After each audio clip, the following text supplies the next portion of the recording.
আসসালামু আলাইকুম ওরহমতুল্লাহি ওবরাকাতুহু। আমি যে টপিকটা নিয়ে আজকে আলোচনা করব সেটা হচ্ছে prophetic mindset through the lens of সিরা or through the lens of সুন্নাহ। রাসূল সাল্লাল্লাহু আলাইহি ওয়াসাল্লাম ওনার মাইন্ডসেট কেমন ছিল? মাইন্ডসেট শব্দটার সাথে আমরা মোটামুটি পরিচিত না, সবাই কি বলেন? মাইন্ডসেট মানে কি? মনস্তত্ত্ব, তাই তো? মানুষের মেন্টাল অ্যাটিটিউড, সে যেভাবে ভাবে, যেভাবে চিন্তা করে, একটা মানুষ তার চারপাশের জগৎটাকে যেভাবে দেখে, যেভাবে ভাবে, যেভাবে চিন্তা করে এবং যেভাবে সে সিদ্ধান্ত নেয়, এটাকে বলে তার mindset, the way of thinking. তো রাসূলুল্লাহ সাল্লাল্লাহু আলাইহি ওয়া সাল্লামের মাইন্ডসেট কেমন ছিল? তিনি বিভিন্ন সিচুয়েশনে কিভাবে এই সিচুয়েশনটাকে ডিল করতেন, ওনার অ্যাপ্রোচ কেমন ছিল, কোন পরিস্থিতিতে কিভাবে রিয়্যাক্ট করতেন, কিভাবে রেসপন্স করতেন, কিভাবে থিঙ্ক করতেন, কিভাবে ডিসিশন মেকিং করতেন, এই টোটাল বিষয়টাকে আজকে আমরা prophetic mindset through the lens of সিরাতে কভার করবার চেষ্টা করবো ইনশাআল্লাহ। একটু ভারী টপিক, তারপরে খুব সহজ করে উপস্থাপন প্রেজেন্টেশন করতে পারলে এটা বোঝা যাবে ইনশাআল্লাহ বিইذনিল্লাহ।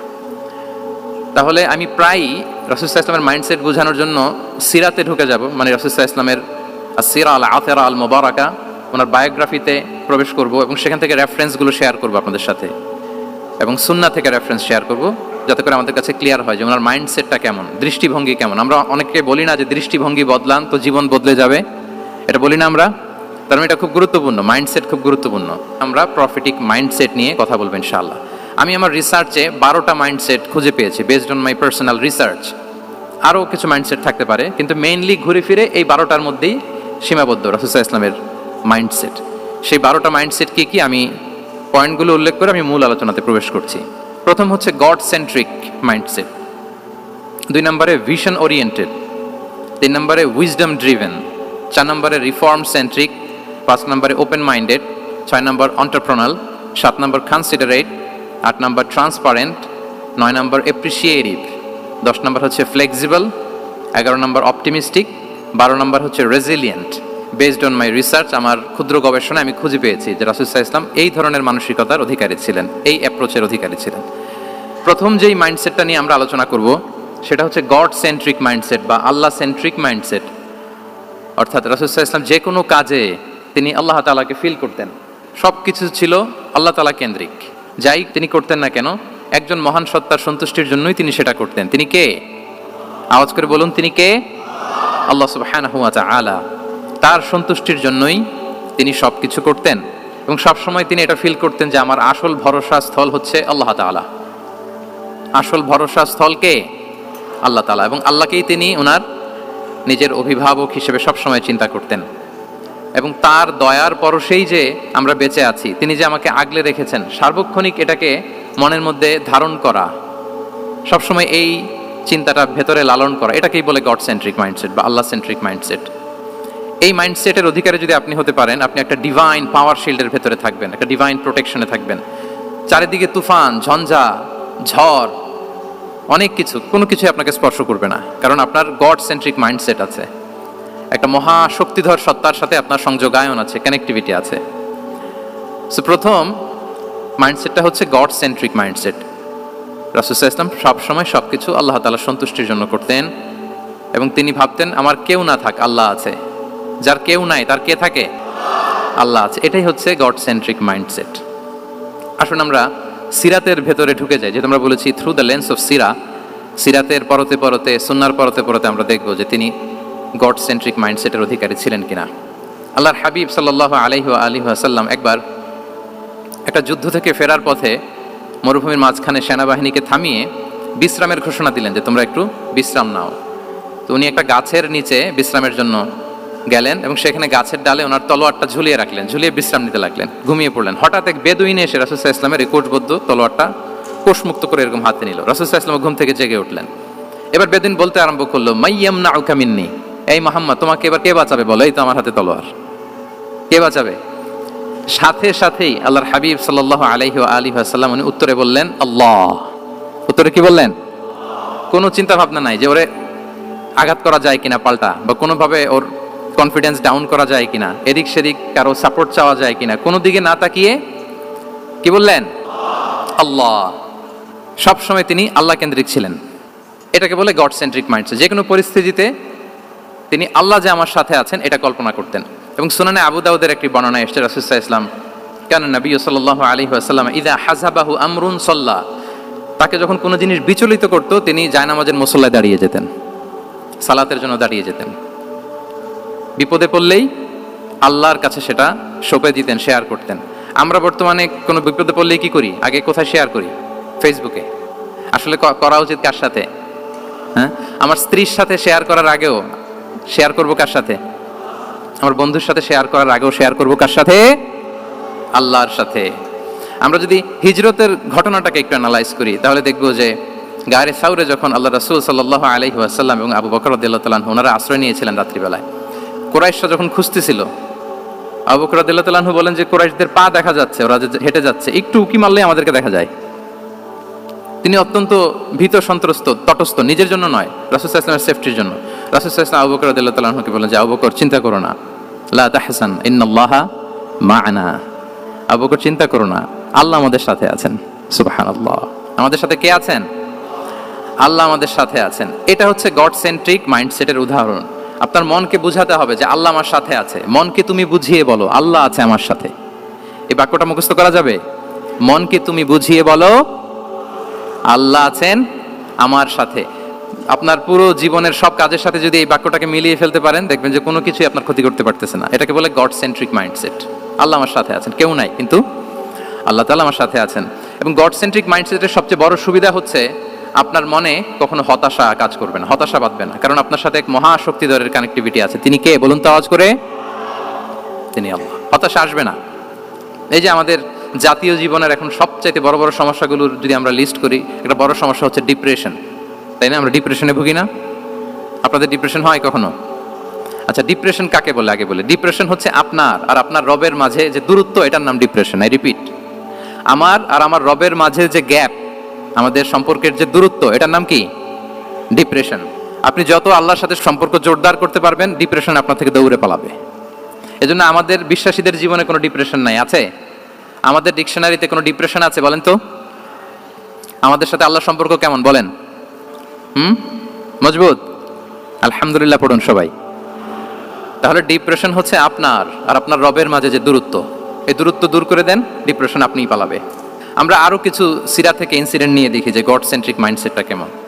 দ্বিতীয় হিজরিতে যে বদরের যুদ্ধ হলো, সে বদরের যুদ্ধে ইবনে মাসউদ রাদিয়াল্লাহু তাআলা আনহু তিনি বর্ণনা করেন যে আল্লাহ রাসূল সাল্লাল্লাহু আলাইহি ওয়াসাল্লাম আগামীকাল যুদ্ধ, এর আগের দিন রাতে তিনি হাত তুলে এরকম দোয়া করতেছিলেন। আমরা তো এইভাবে দোয়া করি। আল্লাহর হাবিব সাল্লাল্লাহু আলাইহি ওয়াসাল্লাম তিনি দোয়া করতে করতে ইমোশনালি হাত এরকম উঁচু করে, হাত্তা ইউরা বায়াদু ইবতাইহি, বগলের শুভ্রতা দেখা যাচ্ছিল, উনি দোয়া করতেছিলেন আল্লাহুম্মা আনজিজ লি মা ওয়া'আতানি, আল্লাহুম্মা আতিনি মা ওয়া'আতানি, আল্লাহ তুমি যে বিজয় দিবে বলে প্রতিশ্রুতি করেছিল, ওই বিজয় আমাদেরকে দাও, ওই ভিক্টরি আমাদেরকে দাও, দোয়া করছিলেন। সাইয়েদনা আলী রাদিয়াল্লাহু তাআলা আনহু উনি বর্ণনা করছেন যে বদরের যুদ্ধের আগের রাতে আমরা সবাই ঘুমোচ্ছিলাম, কিন্তু রাসূল সাল্লাল্লাহু আলাইহি ওয়াসাল্লামকে দেখলাম যে না, উনি হাত তুলে শুধু আল্লাহর কাছে কান্না করছেন, দোয়া করছেন। আবু বকর রাদিয়াল্লাহু তাআলা আনহু উনি বলেন যে আমি যে দেখলাম যে তিনি ফজর পর্যন্ত দোয়া চালিয়েই যাচ্ছিলেন, দোয়া চালিয়েই যাচ্ছিলেন, দোয়া কন্টিনিউ করছিলেন তিনি। এবং দোয়া করতে করতে রাসূল সাল্লাল্লাহু আলাইহি ওয়াসাল্লাম এতটাই ইমোশনাল হয়ে গেলেন যে ওনার গায়ের চাদরটা নিচে পড়ে গেল। আবু বকর রাদিয়াল্লাহু তাআলা আনহু যে বলেন ইয়া নবী আল্লাহ কাফাকা মুনাশাদাতুকা রাব্বাক ফাইন্নাহু সায়ুনজিজু লাকা মা ওয়া'দাক, হে নবী যথেষ্ট, এনাফ ইজ এনাফ, অনেক হয়েছে নবী, আন্না, আর কাঁদতে হবে না, আপনার রব আপনাকে ভিক্টরি বা বিজয় দান করবে ইনশাআল্লাহ। তাহলে দেখেন, যুদ্ধের আগের রাতে সেনাপ্রধান কি করে? এই কৌশল ওই কৌশল, কোন দিক দিয়ে অ্যাটাক করা যাবে, ওয়ার স্ট্র্যাটেজি ঠিক করে, তার সাথে যারা আছে তাদের সাথে পরামর্শ করে। কিন্তু রাসূল সাল্লাল্লাহু আলাইহি ওয়াসাল্লাম সব কিছু সেট করে দিয়ে কার সাথে কানেক্টিভিটি করেছেন বলুন তো?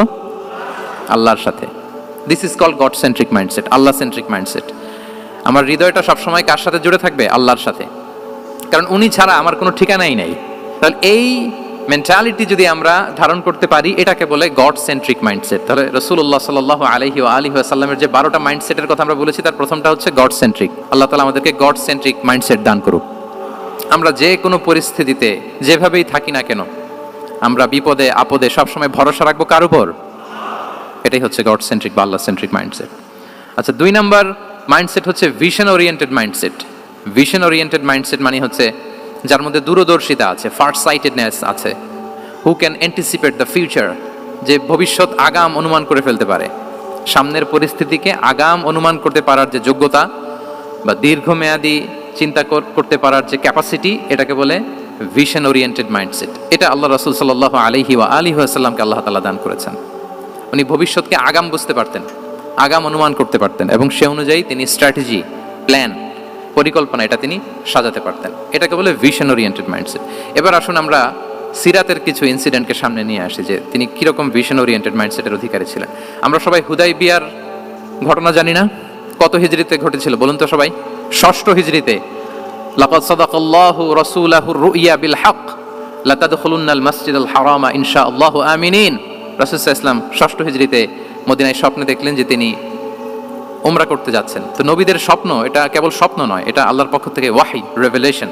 তো সেই হিসেবে তিনি 1400 সাহাবা নিয়ে উমরা করতে চলে গেলেন মক্কায়, কিন্তু মক্কাবাসী ঢুকতে দিল না, থামিয়ে দেয়া হলো। তো তখন একটা চুক্তি হয়েছিল, ওই চুক্তিতে বলা হলো, রাসূল সাল্লাল্লাহু আলাইহি ওয়াসাল্লাম লিখতে বললেন যে লিখো মিন মুহাম্মদ রাসূলুল্লাহ, আল্লাহর রাসূল মুহাম্মদের পক্ষ থেকে কুরাইশদের সাথে এই চুক্তি। কুরাইশরা আপত্তি করলো যে না, শুধু মুহাম্মদ লেখা যাবে, রাসূলুল্লাহ লেখা যাবে না, কারণ তুমি যে রাসূলুল্লাহ, আল্লাহর রাসূল, এটা যদি আমরা মেনে নেই তাহলে তোমার সাথে আর আমাদের দ্বন্দ্ব কিসের, আমরা তো ভাই ভাই হয়ে গেলাম, রাসূলুল্লাহ কাটো। সাহাবারা কেউ রাজি হয় না, বিশেষ করে ওমরে ফারুক রাদিয়াল্লাহু তাআলা উনি রাজি হয় না, না না এটা কাটা যাবে না। রাসূল সাল্লাল্লাহু আলাইহি ওয়াসাল্লাম অনেক বলে কয়ে বুঝালেন যে না, দীর্ঘমেয়াদী চিন্তা করতে গেলে আমাদের এখন একটা শান্তি চুক্তির দরকার আছে, যাতে করে আমরা আমাদের গ্লোবাল নেভিগেশন সিস্টেম, দাওয়া সিস্টেমকে আরো স্ট্রং করতে পারি। অনেক বলে কয়ে রাসূলুল্লাহ কাটা হলো। এরপর তারা বলে চুক্তিতে লিখো যে এই বছর উমরা করতে দেয়া হবে না, এই বছর ফিরে যাবেন আপনারা সবাই। এটাও সাহাবারা রাজি হয় না, আল্লাহ রাসূল সাল্লাল্লাহু আলাইহি ওয়াসাল্লাম রাজি হলেন। আবার আরেকটা ক্লোজে লেখা হলো যে আগামী বছর আসলেও 3 দিনের বেশি থাকা যাবে না, সেটাও রাজি হয়ে গেল। রাসূল সাল্লাল্লাহু আলাইহি ওয়াসাল্লাম, সাহাবারা রাজি হচ্ছেন না। এরপর মক্কা থেকে কোনো লোক মদিনায় গেলে মদিনাবাসী তাকে রাখতে পারবে না, ফেরত দিতে হবে। কিন্তু মদিনা থেকে কোনো লোক মক্কায় আসলে মক্কাবাসী তাকে ফেরত দিতে বাধ্য থাকবে না। দেখেন, একটার পর একটা মুসলমানদের বিরুদ্ধে সব ক্লোজ যাচ্ছে, কোনো সাহাবীরাই রাজি হচ্ছেন না। কিন্তু আল্লাহ রাসূল সাল্লাল্লাহু আলাইহি ওয়া আলিহি ওয়াসাল্লাম তিনি বললেন যে না, লিখো লিখো। উমর ফারুক রাদিয়াল্লাহু তাআলা আনহু এতটাই রাগান্বিত হলেন, তিনি প্রশ্ন করলেন, ইয়া রাসূলুল্লাহ, আলাইসা আনতা নাবিয়্যুন হক, আপনি এই যে কম্প্রোমাইজের পর কম্প্রোমাইজ করে যাচ্ছেন, আপনি কি সত্য নবী নন, সত্য রাসূল নন? আলাসনা আলা দীনিন হক, আমরা কি সত্যের উপর প্রতিষ্ঠিত নই? আলাইসাল কুরআনু কিতাবুন হক, তো সব যদি সত্য হয় আপনি কেন এগুলো মানছেন? রাসূল সাল্লাল্লাহু আলাইহি ওয়াসাল্লাম বললেন যে ওমর, তুমি বাদ সেদো না, মেনে নাও। মেনে নিলেন, এবং এই মেনে নেওয়াটাকেই আল্লাহ ভিক্টরি বলে ঘোষণা দিলেন, বিজয় বলে। আল্লাহু আকবার। ইন্না ফাতাহনা লাকা ফাতহাম মুবিনা। এবং হুদাইবিয়ার এই সন্ধি থেকেই বেসিক্যালি মক্কা বিজয় ওইদিকে ত্বরান্বিত হয়েছে গতি প্রবাহটা। কারণ রাসূল সাল্লাল্লাহু আলাইহি ওয়াসাল্লাম অনেক দূর দেখেছেন, সাহাবারাই সামনের কিছু বিষয়ে তারা খেয়াল করছেন, কিন্তু রাসূলুল্লাহ সাল্লাল্লাহু আলাইহি ওয়া আলিহি ওয়াসাল্লাম তিনি অনেক দূর দেখতে পাচ্ছেন। আচ্ছা বলেন, 3 তলার উপর থেকে একজন একটা ভিউ দেখতে পায়, আর 30 তলা উপর থেকে আরেকজন একটা কন্ডোমিনিয়ামের উপর থেকে একটা পানোরামিক ভিউ দেখতে পায়, দুইজনের ভিউ দেখা কি একরকম হয়? বলেন, একরকম হবে? কখনোই হবে না। তাহলে 30 তলার উপর থেকে যিনি দেখবে তিনি একটা পানোরামিক ভিউ দেখবে, দ্য টোটাল সিনারিও তার কাছে ক্রিস্টাল ক্লিয়ার হবে, যেটা সাহাবা রিদওয়ানুল্লাহি তাআলা আলাইহিম আজমাইন ওনাদের কাছে ক্লিয়ার ছিল না। এবং ঠিকই এই যে এটা তো বেশি দিন স্থায়ীও হয়নি, 6ষ্ঠ হিজরি থেকে 8ম হিজরি, মাত্র 3 বছরের ব্যবধানে রাসূল সাল্লাল্লাহু আলাইহি ওয়াসাল্লাম যত রিজিওনাল সুপার পাওয়ার ছিল, ওয়ার্ল্ড সুপার পাওয়ার ছিল, পার্সিয়ান এম্পায়ার, তারপর Roman empire, Byzantine empire, Egyptian empire, সব এম্পায়ারদের কাছে চিঠি পাঠিয়েছেন, সালামুন আলা মান ইত্তাবা আল হুদা আসলিম তাসলাম। এবং ইসলামের এক্সপান্ড হয়েছে, ওনার গ্লোবাল নেভিগেশন সিস্টেম উনি চালু করেছেন। এর কারণ কি? উনি ছিলেন ভিশন ওরিয়েন্টেড মাইন্ডসেটের অধিকারী, দূরদর্শী, অনেক দূর দেখতে পেতেন, অনেক দূর তিনি দেখতে পেতেন, দীর্ঘমেয়াদী তিনি পরিকল্পনা করতে পারতেন। এটা হচ্ছে ভিশন ওরিয়েন্টেড মাইন্ডসেট যারা হয় তাদের ক্যারেক্টারিস্টিক্স বা ফিচার। আরো একটা উদাহরণ দেই, আপনারা কি বলতে পারেন আবিসিনিয়াতে নবুয়তি কত সালে সাহাবারা হিজরতে গিয়েছিল? বলতে পারবেন কেউ? হ্যাঁ, নবুয়তি কত সালে?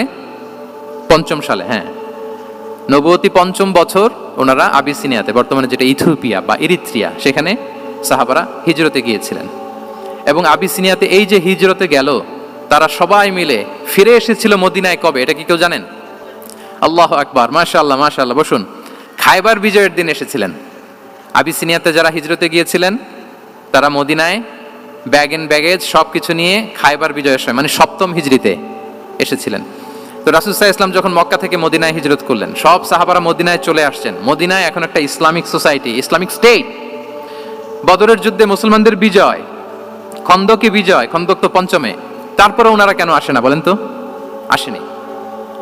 7ম হিজরিতে এসেছেন জাফর রাদিয়াল্লাহু তাআলা আনহুর নেতৃত্বে, সাইয়েদনা আলী রাদিয়াল্লাহু তাআলা আনহুর আপন ভাই, বড় ভাই, ওনার নেতৃত্বে যখন সপ্তম হিজরিতে ওখানে যাওয়ার 15 বছর পর যখন তারা সবাই ফিরলেন, রাসূল সাল্লাল্লাহু আলাইহি ওয়াসাল্লাম এত খুশি হলেন, তিনি বললেন, মা আদ্রি বি আইয়িহিমা আনা আফরাহ বি ফাতহি খাইবার আও বি কুদুমি জাফর। আমি কোনটাতে বেশি খুশি আজকে আমি জানি না, খাইবার বিজয়ে বেশি খুশি না আমার ভাই জাফরকে পেয়ে বেশি খুশি। আল্লাহু আকবার, এত খুশি হয়েছিলেন। তো এখন এমনি তো মনে প্রশ্ন জাগে যে রাসূল সাল্লাল্লাহু আলাইহি ওয়াসাল্লাম যখন মদিনায় চলে আসলেন, কোরআনের আয়াতগুলো নাজিল হয়, সালাত ফরজ হলো, যাকাত আসলো, সব হলো, একটার পর একটা হচ্ছে, ইসলামিক স্টেট, তো ওনারাই কেন আবিসিনিয়াতে পড়ে আছেন? প্রশ্ন জাগে না? ওই সময় একটা ক্রাইসিস মোমেন্ট ছিল, তখন ওনারা গিয়েছিল আবিসিনিয়াতে, কিন্তু আসে না কেন? ওনারা এসেছেন সপ্তম হিজরিতে। এর কারণ আবিসিনিয়ায় কিছু মুসলিমদেরকে রেখে দেওয়া, এটা রাসূলুল্লাহ সাল্লাল্লাহু আলাইহি ওয়াসাল্লামের প্ল্যান বি ছিল। কি ছিল? Plan B. রাসূল সাল্লাল্লাহু আলাইহি ওয়াসাল্লাম অপেক্ষা করছিলেন যে মদিনাকে প্রথমে ইন্টারনাল যত থ্রেট আছে এগুলো থেকে মুক্ত করতে হবে, এরপরে মদিনাকে যত এক্সটার্নাল থ্রেট আছে এগুলো থেকে মুক্ত করতে হবে। সব যখন মুক্ত করে উনি দেখলেন যে না, মদিনা সেফ জোন, এখন আর আলাদা একটা বেজ, একটা এক্সট্রা সেফ জোন বা এডিশনাল বেজ আমার কোথাও দরকার নাই, তখনই তিনি লোক পাঠালেন যে যাও, জাফরের নেতৃত্বে আবিসিনিয়ায় যারা হিজরত করেছে তারা সবাই মদিনায় চলে আসো। সুবহানাল্লাহি বিহামদি।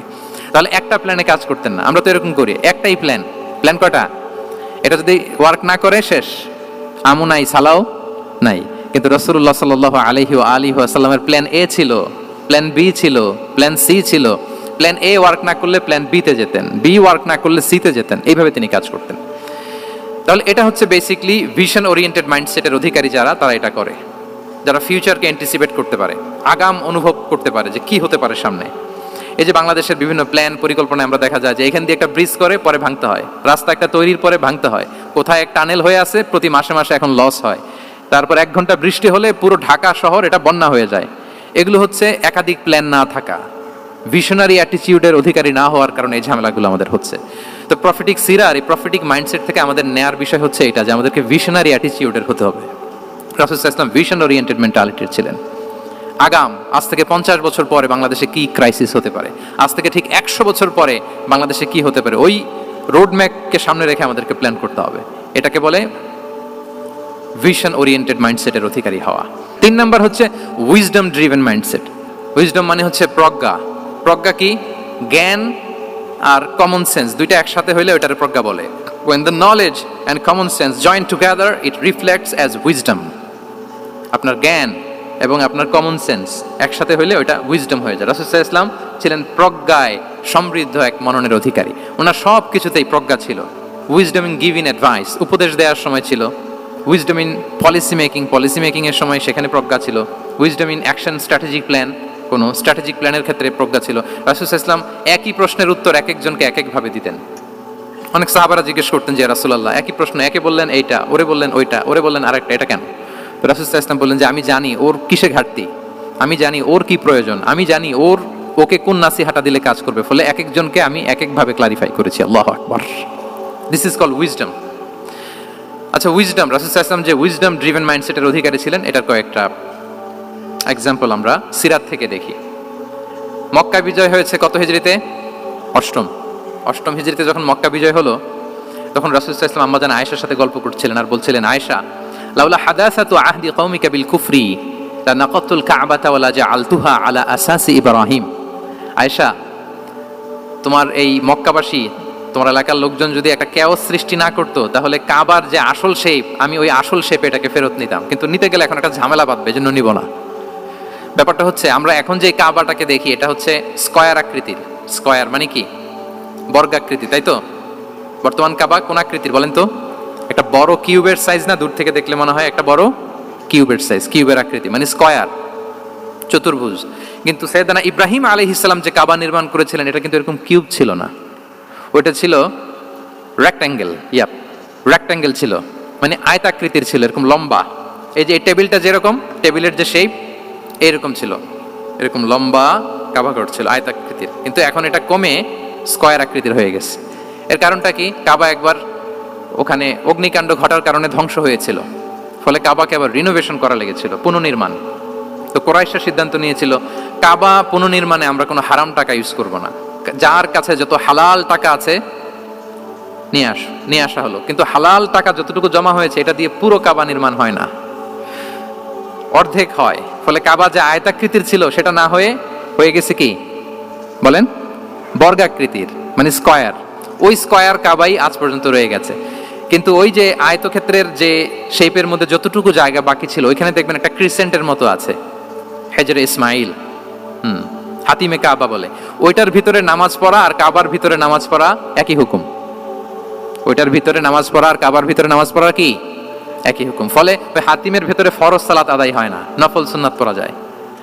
এমনকি কাবার ভেতরেও ফরজ সালাত আদায় করলে আদায় হবে না, কারণ নামাজের ফরজের মধ্যে একটা ফরজ হচ্ছে ইলা জিহাতিল কাবা, টু দ্য ডাইরেকশন অফ কেবলা। আপনার কেবলা মুখী হইতে হবে না, আপনি তো কাবার ভিতরে ঢুকে গেছেন, এখন কাবা কোন দিকে? কাবা তো নাই, বের হইতে হবে, বের হয়ে কাবা মুখী হলে সালাত হবে।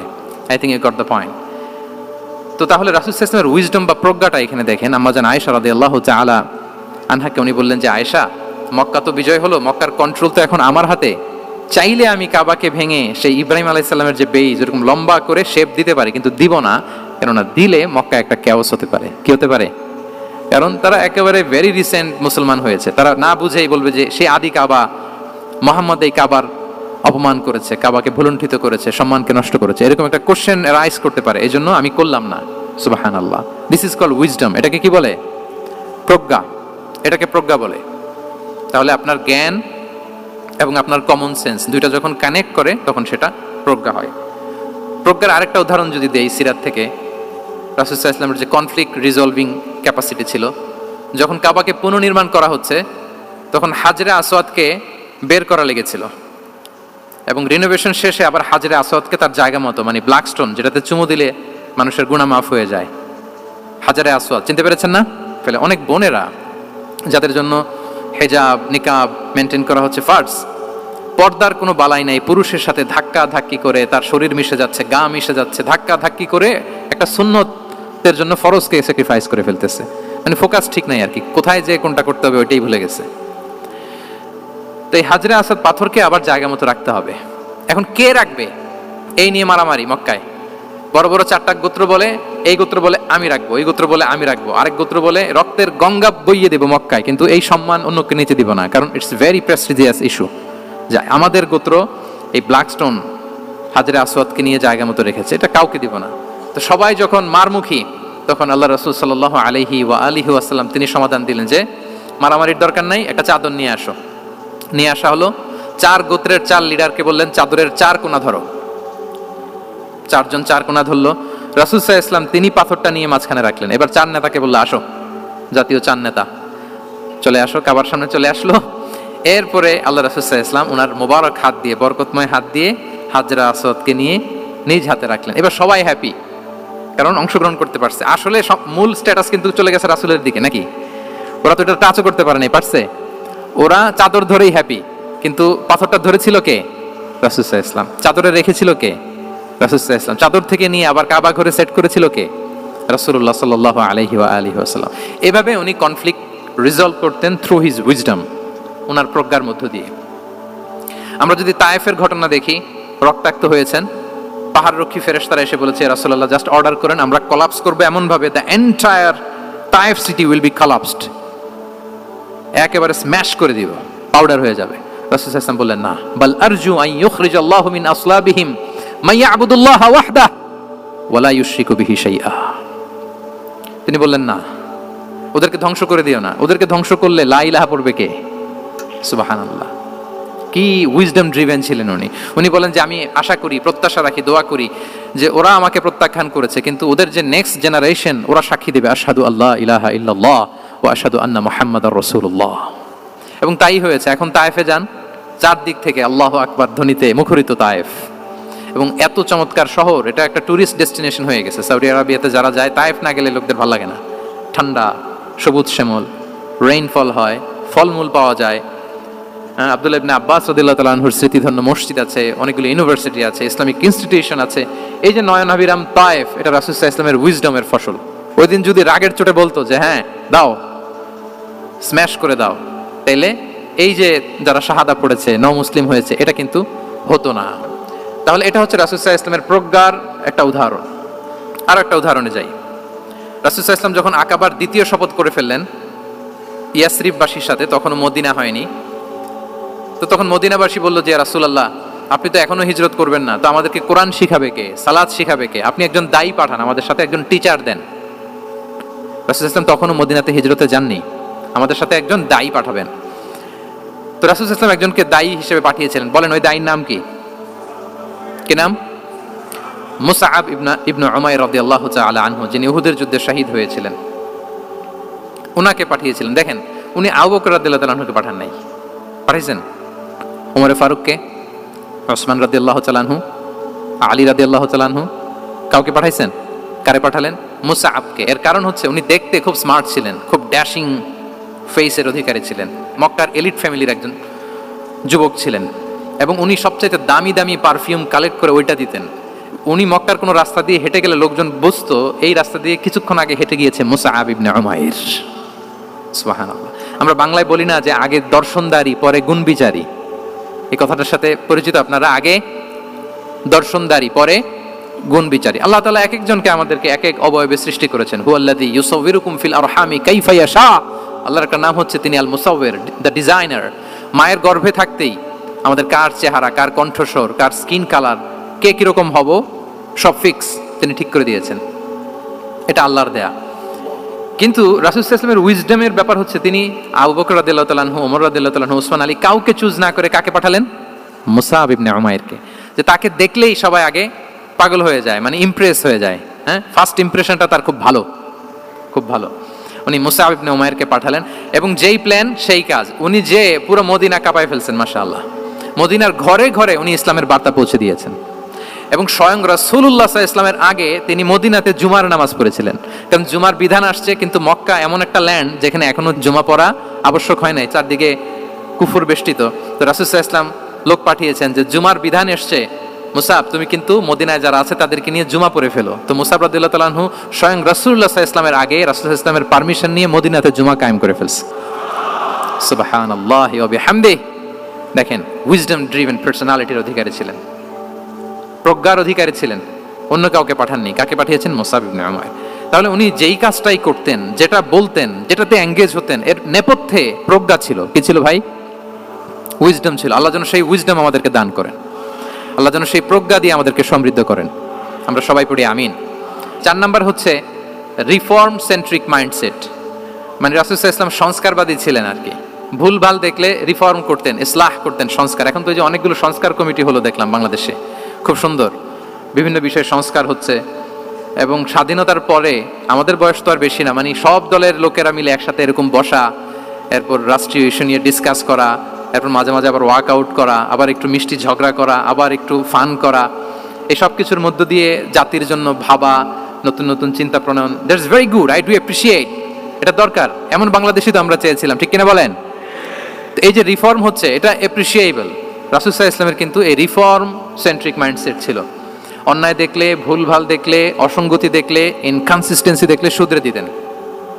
শুদ্ধাচার অভিযান চালিয়েছেন মক্কাতেও মদিনাতেও, রিফর্ম করতেন। সব খারাপকে তিনি ভালো দিয়ে পরিবর্তন করে দিতেন। আসুন সিরাতের আয়নায়, থ্রু দ্য লেন্স অফ সিরা আমরা দেখি কিভাবে পরিবর্তন করতেন। রাসূল সাল্লাল্লাহু আলাইহি ওয়াসাল্লামের একটা আদত বা হ্যাবিট ছিল, তিনি কোনো ব্যক্তির বা কোনো স্থানের কোনো বাজে নাম বা খারাপ নাম দেখলে এটা ভালো নামে চেঞ্জ করে দিতেন। মক্কা থেকে মদিনায় হিজরতের আগে মদিনার নাম ছিল ইয়াসরিব। কি ছিল? ইয়াসরিব মানে হচ্ছে প্রতিশোধ বা নিন্দা বা ক্ষোভ বা ভর্ৎসনা, সবগুলোই খুব বাজে মিনিং ডিনোট করে। রাসূল সাল্লাল্লাহু আলাইহি ওয়াসাল্লাম বললেন, আমি যেই শহরে হিজরত করব এই শহরের নাম ক্ষোভ, এই শহরের নাম হিংসা, এটা হইতে পারে? বলেন। রাহমাতাল লিল আলামিন, হ্যাঁ, mercy and peace for the entire universe করে যাকে আল্লাহ পাঠিয়েছেন, উনি যেই শহরে থাকবেন ওই শহরের নাম প্রতিশোধের শহর, এটা হবে? উনি শহরের নাম চেঞ্জ করে দিলেন। উনি শহরের নাম দিলেন মদিনাতুন নবী। কি দিলেন? মদিনাতুন নবী, অথবা তওবা তয়্যিবা, চেঞ্জ করে দিলেন, পরিবর্তন করে দিলেন। এক এলাকায় যে বিষ্ণু ইসলাম দেখলেন যে গাছপালা হয় না, উনি বললেন মাসমু হাযিহিল আরদ, এই জায়গার নাম কি? সবাই বলে ইসমুহা গাদেরা। গাদেরা মানে হচ্ছে মাকান লা নাবাতা ফিহি ওয়ালা শাজার, এমন জায়গা যেখানে ঘাস লতাপাতা কিছুই জন্মায় না। রাসূল সাল্লাল্লাহু আলাইহি ওয়াসাল্লাম বললেন এই জন্যই তো ঘাস জন্মায় না, নাম তো রাখছো খুব বাজে একটা নাম। রাসূল সাল্লাল্লাহু আলাইহি ওয়াসাল্লাম বললেন আজ থেকে এলাকার নাম গাদেরা নয়, এলাকার নাম আজকে থেকে খাদেরা। কি নাম? খাদেরা মানে কি বলেন? সবুজ, গ্রিন, এভারগ্রিন, সবুজ শ্যামল। এবং রাসূল সাল্লাল্লাহু আলাইহি ওয়াসাল্লাম যখন গ্রিন ল্যান্ড নাম দিয়ে দিলেন, এরপর থেকে সবুজ শ্যামল করে আল্লাহ জায়গাটাকে বরকতময় করে দিলেন। Changing names. এক সুন্দরী নারীকে বললেন মাসমুকি, কি নাম? বলে আসিয়া। আসিয়া মানে অবাধ্য। রাসূল সাল্লাল্লাহু আলাইহি ওয়াসাল্লাম বললেন তুমি এত সুন্দরী, you are a beautiful lady, আর কি বাজে একটা নাম রেখেছো আসিয়া, তুমি আসিয়া কেন হবে, আজকে থেকে তোমার নাম জামিলা, মানে তুমি সুন্দরী, রূপবতী। সুবহানাল্লাহ, সুন্দর একটা নাম দিয়ে দিলেন। এক সাহাবীর নাম ছিল হাজান। হাজান মানে রাফ এন্ড টাফ, রুক্ষ। রাসূলুল্লাহ সাল্লাল্লাহু আলাইহি ওয়াসাল্লাম বললেন না, হাজান না, তোমার নাম আজকে থেকে সাহাল। কি নাম?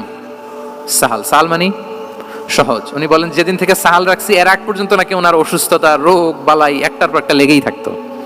যেদিন থেকে সাহাল, ওই দিন থেকে উনি বলেন যে আল্লাহ তাআলা নবীর এই নাম চেঞ্জ করে দেওয়ার বারাকায় আমার পুরো জীবনের সব কাজকে আল্লাহ তাআলা সহজ করে দিয়েছেন। তাহলে রিফর্ম সেন্ট্রিক মাইন্ডসেট, আমরাও খারাপ কিছু দেখলে ভালো দিয়ে পরিবর্তন করব, কি বলেন? আচ্ছা, এটা তো নাম চেঞ্জ করে দেয়া। এবার সোশ্যাল রিফর্ম তিনি কি কি করেছেন আমরা একটু দেখি। তিনি যখন যুবক, মক্কায় এক ইয়ামানি লোক ব্যবসা করতে এসে তার প্রোডাক্ট বিক্রি করার পরে, আস ইবনে ওয়াইল নামে এক লোকের কাছে বিক্রি করার পরে যখন দাম চাইতে গেল, আস বলে আরে বেটা আমরা মক্কার সন্তান, আমরা দাম দিব না। তো সে ভাবলো হয়তো আমার সাথে ঠাট্টা করেছে, হজের মৌসুম যাক, বেচাকেনা শেষ করে যাওয়ার পথে দামটা নিয়ে যাব। সে ফেরার দিন আবার গেল যে আমার তো জিনিসের দামটা আপনি দিলেন না। সে বলে আমরা এই ভূখণ্ডের মালিক, আমরা দাম দেই না, এটা তো বড় জুলুম। সে কান্নাকাটি শুরু করলো। তার এই কান্নাকাটি দেখে আল্লাহ রাসূল সাল্লাল্লাহু আলাইহি ওয়াসাল্লাম ওনার চাচা জুবাইর ইবনে আব্দুল মুত্তালিব সহ ইয়াং স্টার যারা আছে, দ্য ইয়ুথ অফ মক্কা, তাদের সবাইকে নিয়ে একটা সোসাইটি করলেন। এই যে আমরা হালাফুল ফুদুলের নাম শুনি না, যেটা বাংলায় আমরা কি বলি হিলফুল ফুজুল, এই নামে তো অনেক সংগঠন আছে বাংলাদেশে, কি বলেন? যুবকরা কোনো সংগঠন করলে কমনলি এই নামটা পছন্দ করে, হিলফুল ফুজুল। আসলে এটার মূল নাম ছিল হালাফুল মুত্তাইয়িবিন। তিব মানে হচ্ছে রং। রাসূল সাল্লাল্লাহু আলাইহি ওয়াসাল্লাম সবাই মিলে, তখন জাহিলি যুগে একটা কালচার ছিল, বালতি ভর্তি রঙের ভেতরে হাত ঢুকিয়ে দিত, দিয়ে এই রং সমেত হাতটা তারা পাথরের মধ্যে লাগাতো, সবার হাত ওইখানে দিত, মানে আমরা হাতে হাত রেখে কমিটেড, আমরা ঐক্যবদ্ধ হলাম। সেখান থেকে হয়েছে হালাফুল মুত্তাইয়িবিন থেকে হালাফুল ফুদুল। ওনারা বলল যে না, আমরা সবাই থাকবো মাআল মাজলুমি দিদ্দা যালিম, আমরা মজলুমের পক্ষে থাকবো, জালিমের বিপক্ষে থাকবো। এবং যেই প্রতিজ্ঞা ওই কাজ, সবাই মিলে আস ইবনে ওয়াইলকে ধরলো, তার কাছ থেকে টাকা আদায় করে ওই ইয়ামানি ব্যবসায়ীর কাছে পৌঁছে দিয়ে তিনি মাজলুমকে সহায়তা করেছেন। সুবহানাল্লাহ। এবং এই টেন্ডেন্সি, এই জুলুম, চাঁদাবাজি যেগুলো ছিল মক্কার জমিনে, রাসূল সাল্লাল্লাহু আলাইহি ওয়াসাল্লাম এই সোশ্যাল রিফর্মের মাধ্যমে এটাকে সংস্কার করেছেন। তাহলে এই যে রিফর্ম সেন্ট্রিক আমাদের হইতে হবে। আমাদের সমাজেও এখন চাঁদাবাজি আছে না নাই বলেন? খুন খারাপি আছে না নাই? সামাজিক অনাচার। তাহলে ঐক্যবদ্ধ হইতে হবে আমাদেরকে রিফর্মের জন্য।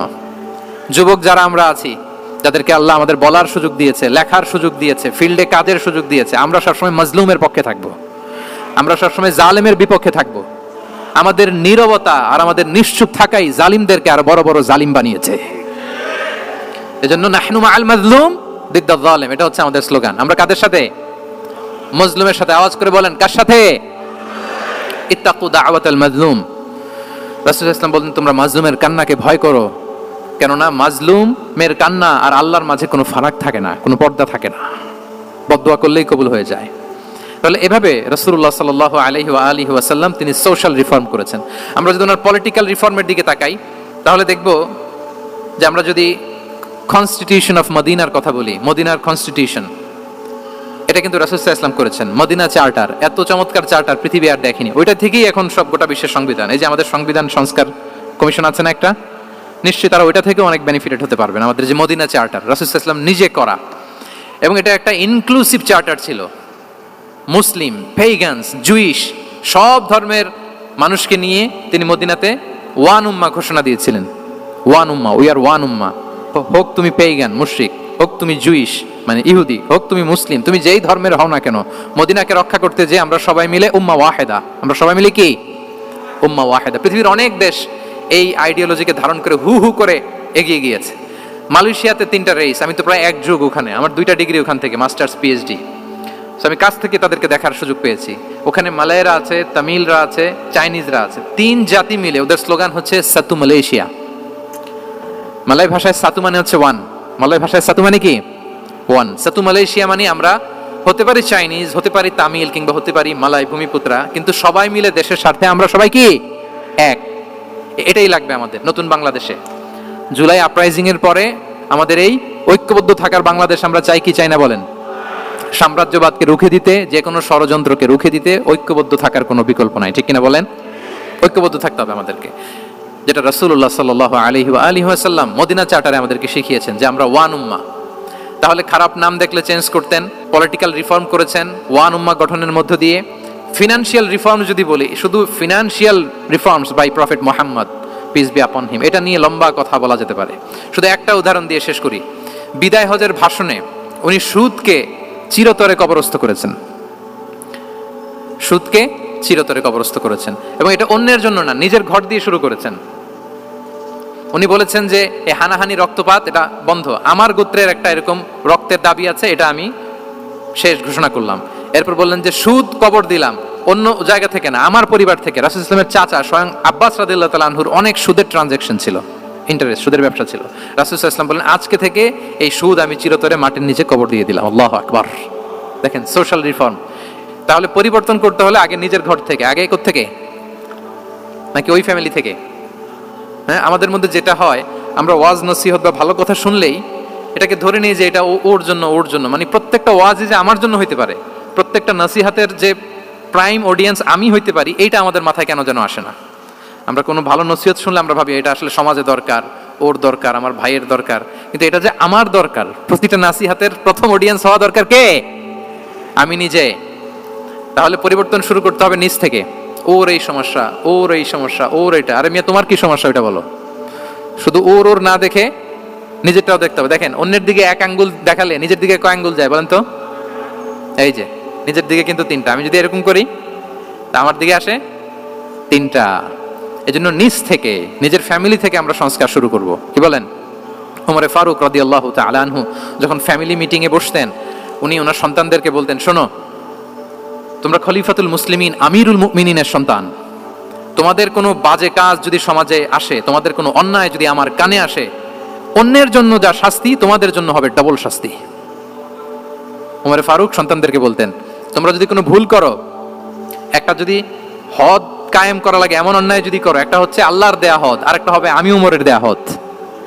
আমার মতো খলিফাতুল মুসলিমিনের সন্তান হয়ে পাপ তুমি কেন করলে? দেখেন অন্যের বাচ্চা কি করছে, অন্যের, আমাদের তো ওই মেয়েটার সমস্যা, ওনার ছেলের সমস্যা, এগুলো আমার ছেলের যে কি অবস্থা, আমার পরিবারের যে কি হালাত, আমার স্ত্রীর যে কি দশা, ওইটা নিয়ে আমরা ভ্রুক্ষেপ করি না বা চিন্তা করি না। তাহলে সম্মানিত সুধী মণ্ডলী, আমরা পরিবর্তন শুরু করবো কোত্থেকে? অন্যের বাড়িঘর থেকে নাকি? হ্যাঁ, কোত্থেকে? নিজ থেকে। আল্লাহ তাআলা আমাদেরকে তৌফিক দান করুক। 5 নম্বরে হচ্ছে ওপেন মাইন্ডেড। আমার প্রিয় নবী বলেন ওপেন মাইন্ডেড ছিলেন না ন্যারো মাইন্ডেড? সবাই বলবেন, গ্যালারির সবাই আওয়াজ করে, তিনি ওপেন মাইন্ডেড না ন্যারো মাইন্ডেড ছিলেন? রাসূলুল্লাহ সাল্লাল্লাহু আলাইহি ওয়াসাল্লাম ওপেন মাইন্ডেড ছিলেন। যে কেউ ওনাকে অ্যাপ্রোচ করতেন পারতেন easily, he was very approachable. ছোট বড় আবাল বৃদ্ধ বনিতা ওনার সাথে কথা বলতে স্বাচ্ছন্দ্য বোধ করতো, ভয় পেত না। এজন্য সিরাতের পরতে পরতে দেখবেন এক শিশু এসে প্রশ্ন করে, নারী এসে প্রশ্ন করে, বৃদ্ধ এসে প্রশ্ন করে, বন্ধু এসে প্রশ্ন করে, শত্রু এসে কনভারসেশন করে, সবাই এসে ওনার সাথে কথা বলতে পারতো। সুবহানাল্লাহ। এবং এগুলো উনি অ্যাকোমোডেট করতে পারতেন। কি করতে পারতেন? অ্যাকোমোডেট করতেন। ছোট্ট একটা উদাহরণ দেই, আসির আল হালাবিয়া থেকে নেয়া একটা বিখ্যাত সিরাতের গ্রন্থ। বদরের যুদ্ধে রাসূল সাল্লাল্লাহু আলাইহি ওয়াসাল্লাম বদরের মাঠে সেনা ক্যাম্প স্থাপন করলেন। কি ক্যাম্প? সেনা ক্যাম্প স্থাপন করলেন। আল হুবাব ইবনুল মুনজির রাদিয়াল্লাহু তাআলা আনহু এক সাহাবী, উনি বললেন, ইয়া রাসূলুল্লাহ, এই যে সেনা শিবির যে এখানে স্থাপন করলেন, এটা কি আপনার নিজের ইচ্ছায় না আল্লাহর আদেশে? দেখেন, সেনাপতিরে কোনো সাধারণ সৈনিক এই প্রশ্ন করতে পারে? করলে চাকরি থাকবে? কিন্তু রাসূল সাল্লাল্লাহু আলাইহি ওয়াসাল্লামের কাছে সাহস নিয়ে আল হুবাব ইবনুল মুনজির বলে, ইয়া রাসূলুল্লাহ, এই যে সেনা শিবির স্থাপন করলেন, এটা কি আপনার ইচ্ছায় নাকি এটা ওয়াহী? রাসূল সাল্লাল্লাহু আলাইহি ওয়াসাল্লাম বললেন, না, এটা ওয়াহী না, এটা ওয়াহী না, বাল হুয়া রাই ওয়াল হারবু ওয়াল মাকিরা, না, এটা যুদ্ধের কৌশল হিসেবে আমি করেছি। আল হুবাব ইবনুল মুনজির বললেন, ইয়া রাসূলুল্লাহ, তাহলে সঠিক জায়গায় সেনা ক্যাম্প স্থাপন হয় নাই। রাসূলের দিকে তাকিয়ে বলতেছেন যে আপনি যেখানে করছেন ওখানে ঠিক হয় না ইয়া রাসূলুল্লাহ, আপনি অভয় দিলে আমি বলতে পারি কোথায় ঠিক হবে। রাসূল সাল্লাল্লাহু আলাইহি ওয়াসাল্লাম বললেন, তাই? আমি যেটা করছি এটা ঠিক হয় নাই, তাহলে কোনটা ঠিক বলো? উনি বললেন, ওই যে বদরে একটা কুয়া আছে যেখানে পানির ব্যবস্থা আছে, ওইটার সামনে ব্যারিকেড দিয়ে আমাদের শিবির করতে হবে, তাহলে আমরা বদরের কুয়া থেকে পানি খাইতে পারবো, সারাদিন পানি খাবো, আর কাফিররা যুদ্ধে তো মারা যাবে, পানির অভাবে মারা যাবে। সুবহানাল্লাহ পড়বেন না? রাসূল সাল্লাল্লাহু আলাইহি ওয়াসাল্লাম বললেন, আরে তাই তো, তুমি তো ঠিকই বলেছো, এভাবে তো আমি ভেবে দেখিনি। আবার তিনি অ্যানাউন্স করে দিলেন যে সেনা শিবির এখানে যেই তাবু টাঙানো হয়েছে এখান থেকে মুভ করে আল হুবাব যেখানে ইন্ডিকেট করেছে ঠিক ওই জায়গায় যে শিবির স্থাপন করো। তাহলে আওয়াজ করে বলুন, ওপেন মাইন্ডেড না ন্যারো মাইন্ডেড? আমরা অনেক সময় আমাদের অধীনস্থদের কথা শুনতে চাই না। অনেক সময় অধীনস্থদের মাথা থেকেও দারুণ দারুণ দুর্দান্ত আইডিয়া চলে আসতে পারে, ইগনোর করবেন না সবসময়। আপনি দেখবেন যে তার কাছ থেকে ভালো আইডিয়া এসছে কিনা। তাহলে রাসূল সাল্লাল্লাহু আলাইহি ওয়াসাল্লাম এটাকে ইগনোর না করে অ্যাকোমোডেট করলেন। সুবহানাল্লাহ। খন্দক যুদ্ধের কথা যদি দেখি, পরীক্ষা খননের অ্যাডভাইস কে দিয়েছিল? মক্কার কোন লোক? মদিনার? কে দিয়েছিল? সালমান আল ফারিসি। বাড়ি কোথায়? ইরান, পারস্য। হি ওয়াজ পার্সিয়ান বেসিক্যালি। তাহলে দেখেন, সেই পারস্য থেকে এসে বললেন যে এখানে পরীক্ষা খনন করলে ভালো হয়। 5.5 কিলোমিটার পরীক্ষা খনন করে ফেললেন। 4.5 মিটার প্রশস্ত, 3.5 মিটার হচ্ছে এটার ডেপথ। পুরো মদিনার সবাই মিলে এটা করে ফেললেন। তার মানে আমি সব বুঝি, আমি সব জানি, এই মেন্টালিটি থেকে আমাদের বেড়ে আসতে হবে। এটা হচ্ছে একটা ন্যারো মাইন্ডেড পার্সোনালিটির অধিকারী, যে আমি যেটা বলছি ওইটা, এটার পরে কোনো কথা নেই, এটা ভুল। বরং আমার টিমের মধ্যে থেকে যদি কোনো ভালো অপিনিয়ন আসে সেটা আমি রিভাইজ করব। কি বলেন, করা যাবে না? তাহলে ওপেন মাইন্ডেড পার্সোনালিটি ছিলেন রাসূলুল্লাহ সাল্লাল্লাহু আলাইহি ওয়াসাল্লাম। 6 নম্বর মাইন্ডসেট হচ্ছে এন্টারপ্রেনাল মাইন্ডসেট। এন্টারপ্রেনাল, এখন তো এটা আপনারা সবাই খুব বেশি শুনেন, এন্টারপ্রেনারশিপ, এন্টারপ্রেনাল মাইন্ডসেট আসলে অনেক কিছুর সমন্বয় হয়। 1 নম্বর, যার প্রোঅ্যাক্টিভ অ্যাটিটিউড যাদের থাকে, solution focused, not problem focused. Problem সৃষ্টি হলে ওইদিকে ফোকাস না করে কিভাবে সলিউশন করা যায় ওইদিকে ফোকাস করতেন। এরপর যে হিউম্যান রিসোর্সের ভালো ম্যানেজ করতে পারে, রিসোর্স কম কিন্তু to take the best out of this resource. অনেকে দেখবেন যে ছোট্ট জিনিসকে অর্গানাইজ করে এত সুন্দর প্রেজেন্টেশন করে, আবার অনেকের অনেক আছে কিন্তু সেটাকে প্রেজেন্ট করতে পারে না, এরকম আছে না? নাই? রাসূল সাল্লাল্লাহু আলাইহি ওয়াসাল্লাম অল্প রিসোর্স দিয়ে অনেক বড় কিছু অ্যারেঞ্জ করতে পারতেন। সুবহানাল্লাহ। এবং he was a very good talent hunter. রাসূল সাল্লাল্লাহু আলাইহি ওয়াসাল্লাম একজন চৌকস ট্যালেন্ট হান্টার ছিলেন। He was a very good observer. সাহাবীদের কার কি ট্যালেন্ট এটা তিনি নোট করতেন। যার যে দক্ষতা, তাকে তার ওই দক্ষতা দিয়ে ইসলামের সেবা করতে উৎসাহ দিতেন। যখনই কোনো প্রতিভাবান সাহাবীকে তিনি দেখেছেন, তিনি ইসলামের জন্য সেই প্রতিভাকে কাজে লাগানোর চেষ্টা করেছেন। একজনকে দিয়ে সবটা করেননি। আমাদের সমাজে এই একটা ভুল ধারণা আছে, আমরা অনেকে একজনের কাছ থেকে সব কামনা করি। একজন সব করতে পারে না, পারে? যারা পারেও কোনোটাই ভালোভাবে পারে না, সব পারে, একটু একটু পারে। তো রাসূল সাল্লাল্লাহু আলাইহি ওয়াসাল্লাম ট্যালেন্ট হান্টার ছিলেন, যার যেখানে ট্যালেন্ট তাকে ওই কাজে লাগাতেন। বলেন তো, খালিদ বিন ওয়ালিদ রাদিয়াল্লাহু তাআলা আনহুকে আল্লাহ রাসূল সাল্লাল্লাহু আলাইহি ওয়াসাল্লাম কি কাজে লাগিয়েছিলেন? অনেক পরে ইসলাম ধর্ম গ্রহণ করেছেন, কিন্তু যুদ্ধের অভিযানে পাঠিয়েছেন এবং পরবর্তীতে তিনি সেনাপ্রধান হয়েছিলেন মুসলিম ব্যাটালিয়নের। কারণ উনি ওয়ার স্ট্র্যাটেজি জানতেন। ওনার আক্রমণের কারণে তো উহুদের প্রান্তরে মুসলিমরা প্রায় নাস্তানাবুদ হওয়ার অবস্থা, তাই না? অনেক পরে আল্লাহ তাআলা ওনাকে ইসলামের জন্য কবুল করলেন। তাহলে উনি ওয়ার স্ট্র্যাটেজি জানতেন, ফলে রাসূল সাল্লাল্লাহু আলাইহি ওয়াসাল্লাম ওনাকে যুদ্ধের জন্য কাজে লাগিয়েছেন। তাহলে সবাইকে একটা দিলে হবে না, প্যারাসিটামল 3 বেলা সবার জন্য হবে নাকি? যার যে রোগ সে অনুযায়ী প্রেসক্রিপশন। খালিদ বিন ওয়ালিদ রাদিয়াল্লাহু তাআলা আনহু তিনি সমরবিদ ছিলেন, রণকৌশলী। ওনাকে বানিয়েছেন সেনাপ্রধান। আওয়াজ করে বলুন, কি প্রধান? উনি সেনাপ্রধান হয়েছিলেন। আচ্ছা, আপনারা হাসান বিন সাবিত রাদিয়াল্লাহু তাআলা আনহুর নাম শুনেছেন নিশ্চয়ই। ওনাকেও তো যুদ্ধের ময়দানে পাঠিয়েছেন না? ওনারা পাঠিয়েছেন। ওনারা দিয়ে কি করছেন বলেন? কবিতা লিখতেন। ওনার কাব্য প্রতিভা ছিল। উনি বেসিক্যালি যুদ্ধ করতে জানতেন না, এজন্য রাসূল ইসলাম যুদ্ধে ওনাকে পাঠাতেনও না। বিভিন্ন যুদ্ধে ওনাকে না পাঠিয়ে নারীদেরকে, মদিনার নারী, শিশু, ভালনারেবলস যারা আছে তাদেরকে দেখভাল করার জন্য মদিনায় উনি রেখে যেতেন, কারণ আল্লাহ তাআলা ওনাকে কাব্য প্রতিভা দিয়েছিলেন। ওনার এক এক কবিতা পড়লে গায়ের লোম খাড়া হয়ে যায়। You will have goosebumps, literally আপনার গায়ের পশম দাঁড়িয়ে যাবে। এবং উনি ওনার কবিতা দিয়ে মুসলিমদেরকে, সাহাবীদেরকে উজ্জীবিত করতেন। মসজিদে নববীতে আল্লাহ রাসূল সাল্লাল্লাহু আলাইহি ওয়াসাল্লাম ওনার মিম্বারের পাশে শুধু হাসান বিন সাবিত রাদিয়াল্লাহু তাআলা আনহুর জন্য আলাদা একটা মিম্বার বানিয়েছিলেন, যে হাসান তুমি ওখানে উঠে কবিতা লিখে আমার সাহাবাদেরকে উজ্জীবিত করবে জিহাদের জন্য। আল্লাহু আকবার। তাহলে একজনকে সেনাপ্রধান, আরেকজনকে জাতীয় কবি, আরেকজনকে হাসান বিন সাবিত রাদিয়াল্লাহু তাআলা আনহু কি বানালেন? জাতীয় কবি বানালেন। আচ্ছা, হুযাইফা ইবনে ইয়ামান রাদিয়াল্লাহু তাআলা আনহু, ওনার ছিল ডিটেকটিভ মাইন্ড, এজন্য ওনাকে রাসূল সাল্লাল্লাহু আলাইহি ওয়াসাল্লাম মদিনার গোয়েন্দা বিভাগের প্রধান বানিয়েছেন, head of detective division. Huzaifa ibnul Yaman ছিলেন মদিনার কি? হেড অফ ইন্টেলিজেন্স, গোয়েন্দা বিভাগের প্রধান। মুআয ইবনে জাবাল রাদিয়াল্লাহু তাআলা আনহু প্রশাসনিক কাজ খুব ভালো বুঝতেন। মদিনার সবচাইতে বড় সিনিয়র আমলা ছিলেন মদিনা রাষ্ট্রের। মদিনা রাষ্ট্রের সবচাইতে সিনিয়র আমলা মুআয ইবনে জাবাল রাদিয়াল্লাহু তাআলা আনহুকে রাসূল সাল্লাল্লাহু আলাইহি ওয়াসাল্লাম কবিতা লেখার দায়িত্বও দেন নাই, গোয়েন্দাগিরি করতে দেন নাই, ওনাকে ইয়ামানের গভর্নর করে পাঠিয়েছেন। সুবহানাল্লাহি ওয়া বিহামদিহি। তাহলে যার যে যোগ্যতা তাকে সেই জায়গায় কাজে লাগানো, এটাকে বলে এন্টারপ্রেনাল মাইন্ডসেট। এটা কি বলে? এন্টারপ্রেনাল মাইন্ডসেট। আল্লাহ হাবিব সাল্লাল্লাহু আলাইহি ওয়াসাল্লামের এই মাইন্ডসেট ছিল। 7 নাম্বার মাইন্ডসেট হচ্ছে কনসিডারেট মাইন্ডসেট। কনসিডারেট মানে হচ্ছে সুবিবেচক, যার বিবেচনা আছে, অথবা যে অন্যের প্রতি সহানুভূতিশীল, উচ্চ বিবেকবোধ সম্পন্ন ব্যক্তিত্ব। রাসূল সাল্লাল্লাহু আলাইহি ওয়াসাল্লাম he was the man of 6 senses. ওনার 6টা সেন্স কাজ করতে একসাথে। কয়টা? আমাদের করে কয়টা? 5টা তো আল্লাহ দিছে, অনেকে 3টাও কাজ করে না। কোন দিক দিয়ে কি হচ্ছে দিন দুনিয়ায় নাই, সে একেবারে অন্য জগতের মানুষ। কি হচ্ছে চোখ কান খোলা নাই, কিছু জানা নাই। কিন্তু রাসূল সাল্লাল্লাহু আলাইহি ওয়াসাল্লাম he was man of 6 senses. চারদিকে কোথায় কি হচ্ছে, কার একটু অসুবিধা হয়ে যাচ্ছে, কার একটু সমস্যা, খুব অন্যের ব্যথায় ব্যথিত ছিলেন, অন্যের দুঃখে দুঃখী ছিলেন, অন্যের প্রতি সহানুভূতি ছিলেন, ম্যান অফ 6 সেন্সেস ছিলেন তিনি। সিরাত থেকে দু একটা উদাহরণ দেখেন। একবার রাতের নামাজ, সম্ভবত এশার নামাজ, খুব ছোট্ট করে শেষ করে দিলেন। তো সাহাবারা জিজ্ঞেস করলেন, ইয়া রাসূলুল্লাহ, নামাজ তো এত তাড়াহুড়ো করতে আপনাকে কখনো দেখিনি। তিনি বললেন, আমি নামাজের মাঝখানে এক ছোট্ট বাচ্চার কান্না শুনেছি। আনাস রাদিয়াল্লাহু বর্ণনা করেন যে কানা রাসূলুল্লাহ সাল্লাল্লাহু আলাইহি ওয়াসাল্লাম ইয়াসমাউ বুকা আস-সাবিয়্যি মা উম্মি। আমি যখন নামাজে ইমামতি করছি, পেছনে মহিলাদের কাতারের ওখান থেকে একটা ছোট্ট শিশুর কান্নার আওয়াজ আমার কানে আসলো। দেখেন কি সেন্স।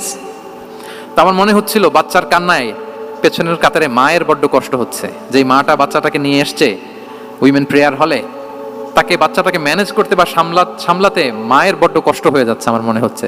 এজন্য আমি নামাজটা একটু শর্টকাটে শেষ করে দিয়েছি। Could you imagine that? কি নবী আমরা পেয়েছি, কিরকম কনসিডারেট ছিলেন, কতটা সুবিবেচক ছিলেন, অন্যের প্রতি কতটা সহানুভূতিশীল ছিলেন তিনি, অন্যের যাতে কোনো সমস্যা না হয় এটা খেয়াল করতেন। মুআয ইবনে জাবাল রাদিয়াল্লাহু তাআলা আনহুকে মদিনার পাশেই এক মসজিদের ইমাম করে পাঠালেন। উনি ইমামতের দায়িত্ব পেয়ে একবার মাগরিবের নামাজে সূরা বাকারা তেলাওয়াত শুরু করলেন। তো ওনার হয়তো তেলাওয়াত করতে করতে একটা ইমোশন চলে আসছে, উনি তো সুরের ঝংকার দিয়ে তেলাওয়াত করতেছেন। এখন পিছনে যারা মুসল্লি ছিল এরা ছিল সব কৃষিজীবী সাহাবী। এরা কি ছিল? সারা দিন ওট দিয়ে, খেজুর গাছে পানি দিয়ে জান যায় কোনো রকম ফরজ পেরে যায় ঘুমাইতে হবে। এই সাহাবীরা যখন পিছনে দাঁড়াইছে আর উনি ধরছে কোন সূরা? সূরাতুল বাকারা।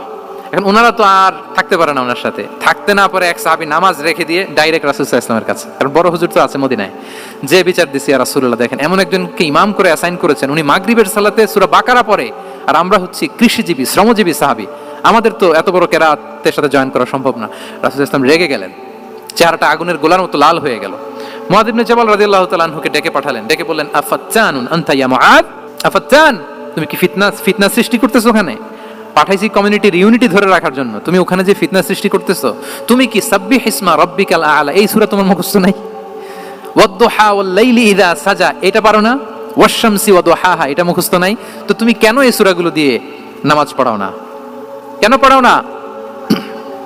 এরপর তিনি বললেন, যখন ইমামতির সুযোগ পাবে, সুযোগ পেয়ে লম্বা কেরাত ধরো না, ছোট্ট কেরাত দিয়ে নামাজ শেষ করো।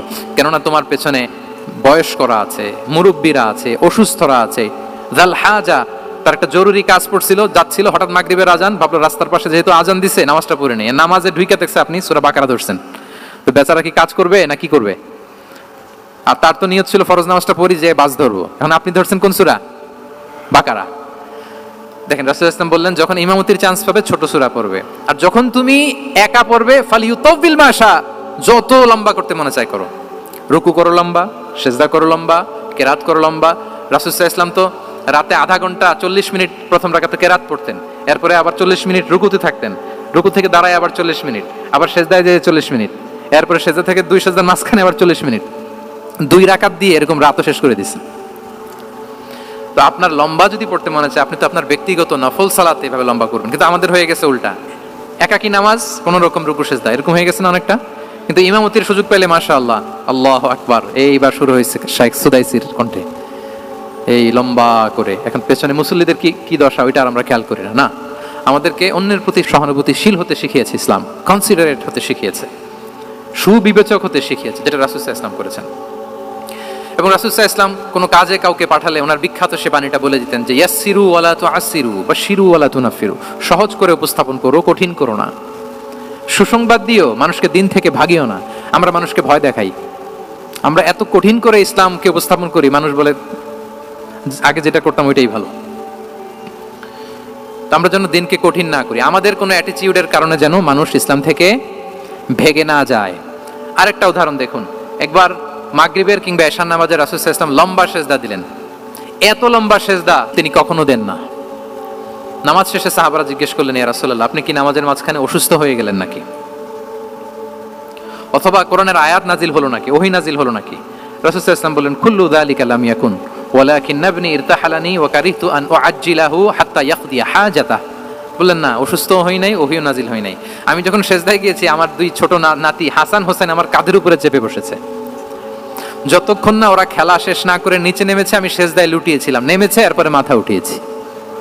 আমার মাথা উঠানোর কারণে ওদের খেলার একটু ডিস্টার্ব হবে, এজন্য আমি আর সেজদা থেকে মাথা উঠাই নাই।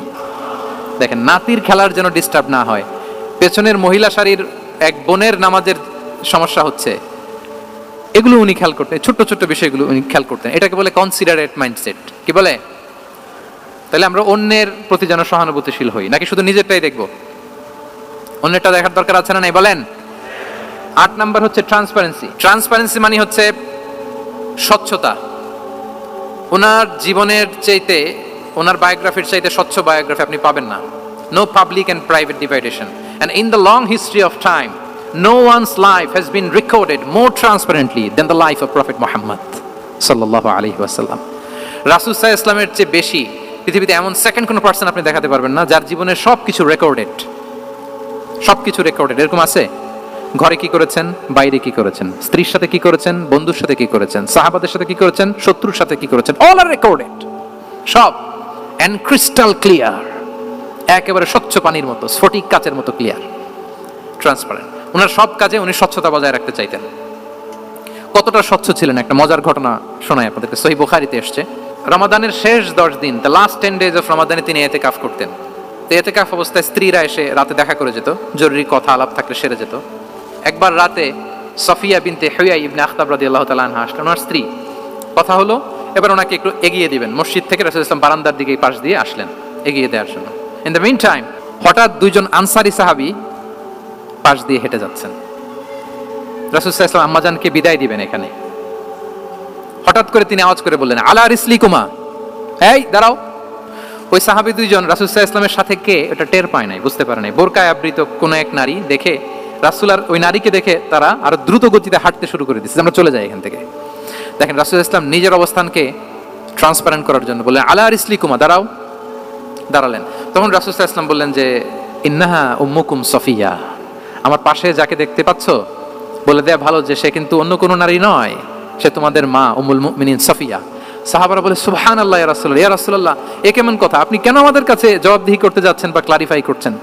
আপনার পাশে কোনো নারী এত রাতে যদি দাঁড়িয়ে থাকে, তিনি তো আমাদের মাদের মধ্যে থেকেই তো একজন হবেন, কেন আপনি বলতেছেন? তখন রাসূল সাল্লাল্লাহু আলাইহি ওয়াসাল্লাম বললেন যে, না, ইন্না শাইতানা ইয়াজরি মিনাল ইনসানি মাজরাদ দাম, শয়তান মানুষের রগে রগে চলাচল করে। ওয়া ইন্নী খাশিতু আইয়ুকযিফা ফি কুলুবিকুমা শাররান, আরেক বর্ণনায় আছে শাইআন, আমার ভয় হয় হয়তো শয়তান কোনো সন্দেহের উদ্রেক তোমাদের হৃদয়ে ঢুকাই দিতে পারে। সুবহানাল্লাহ। এজন্য আমি ক্লিয়ার করে দিলাম, এটা আমার বউ, আমার স্ত্রী, তোমাদের মা সফিয়া। দুজন সাহাবী যদি চলে যায়, এমন হতেই পারতো বাড়িতে যে একজন আরেকজনকে জিজ্ঞেস করতে পারতো যে, আচ্ছা, নবীর পাশে যে কালো বোরকা পরা মহিলাটা ছিল দেখছো না, এটা কে?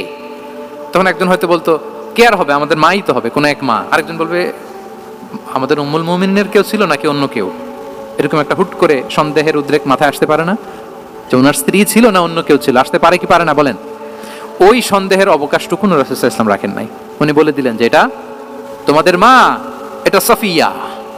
এই সন্দেহের অবকাশের কোনো সুযোগ নাই। তাহলে রাসূল সাল্লাল্লাহু আলাইহি ওয়াসাল্লামের পুরো লাইফ ছিল ট্রান্সপারেন্ট, একেবারে স্বচ্ছ। তাহলে রাসূল সাল্লাল্লাহু আলাইহি ওয়াসাল্লামের লাইফ তিনি কত স্বচ্ছতার সাথে কাটিয়েছেন, এটা ক্লিয়ার না আমাদের সাথে? Transparent mindset.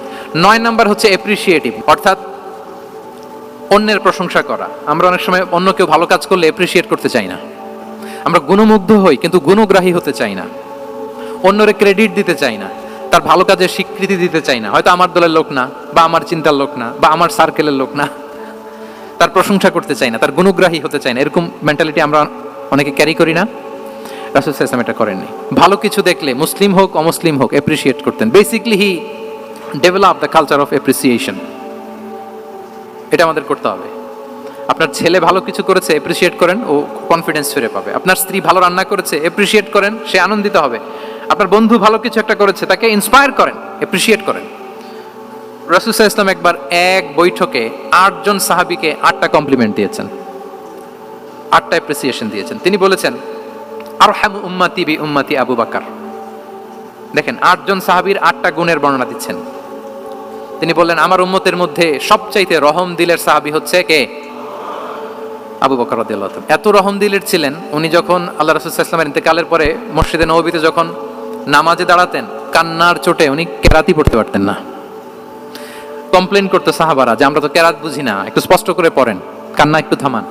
কেন কাঁদতেন? কারণ উনি যখন নামাজে দাঁড়াতেন ওনার ফিলিংসটা হতো এরকম যে কাইফা আকুমু মাকামা রাসূলিল্লাহ, আমি রাসূলের জায়গায় কিভাবে দাঁড়াই, এখানে তো আমার রাসূল দাঁড়িয়ে ইমামতি করেছেন, আমি নবীর জায়গায় দাঁড়িয়ে কিভাবে নামাজটা পড়াই।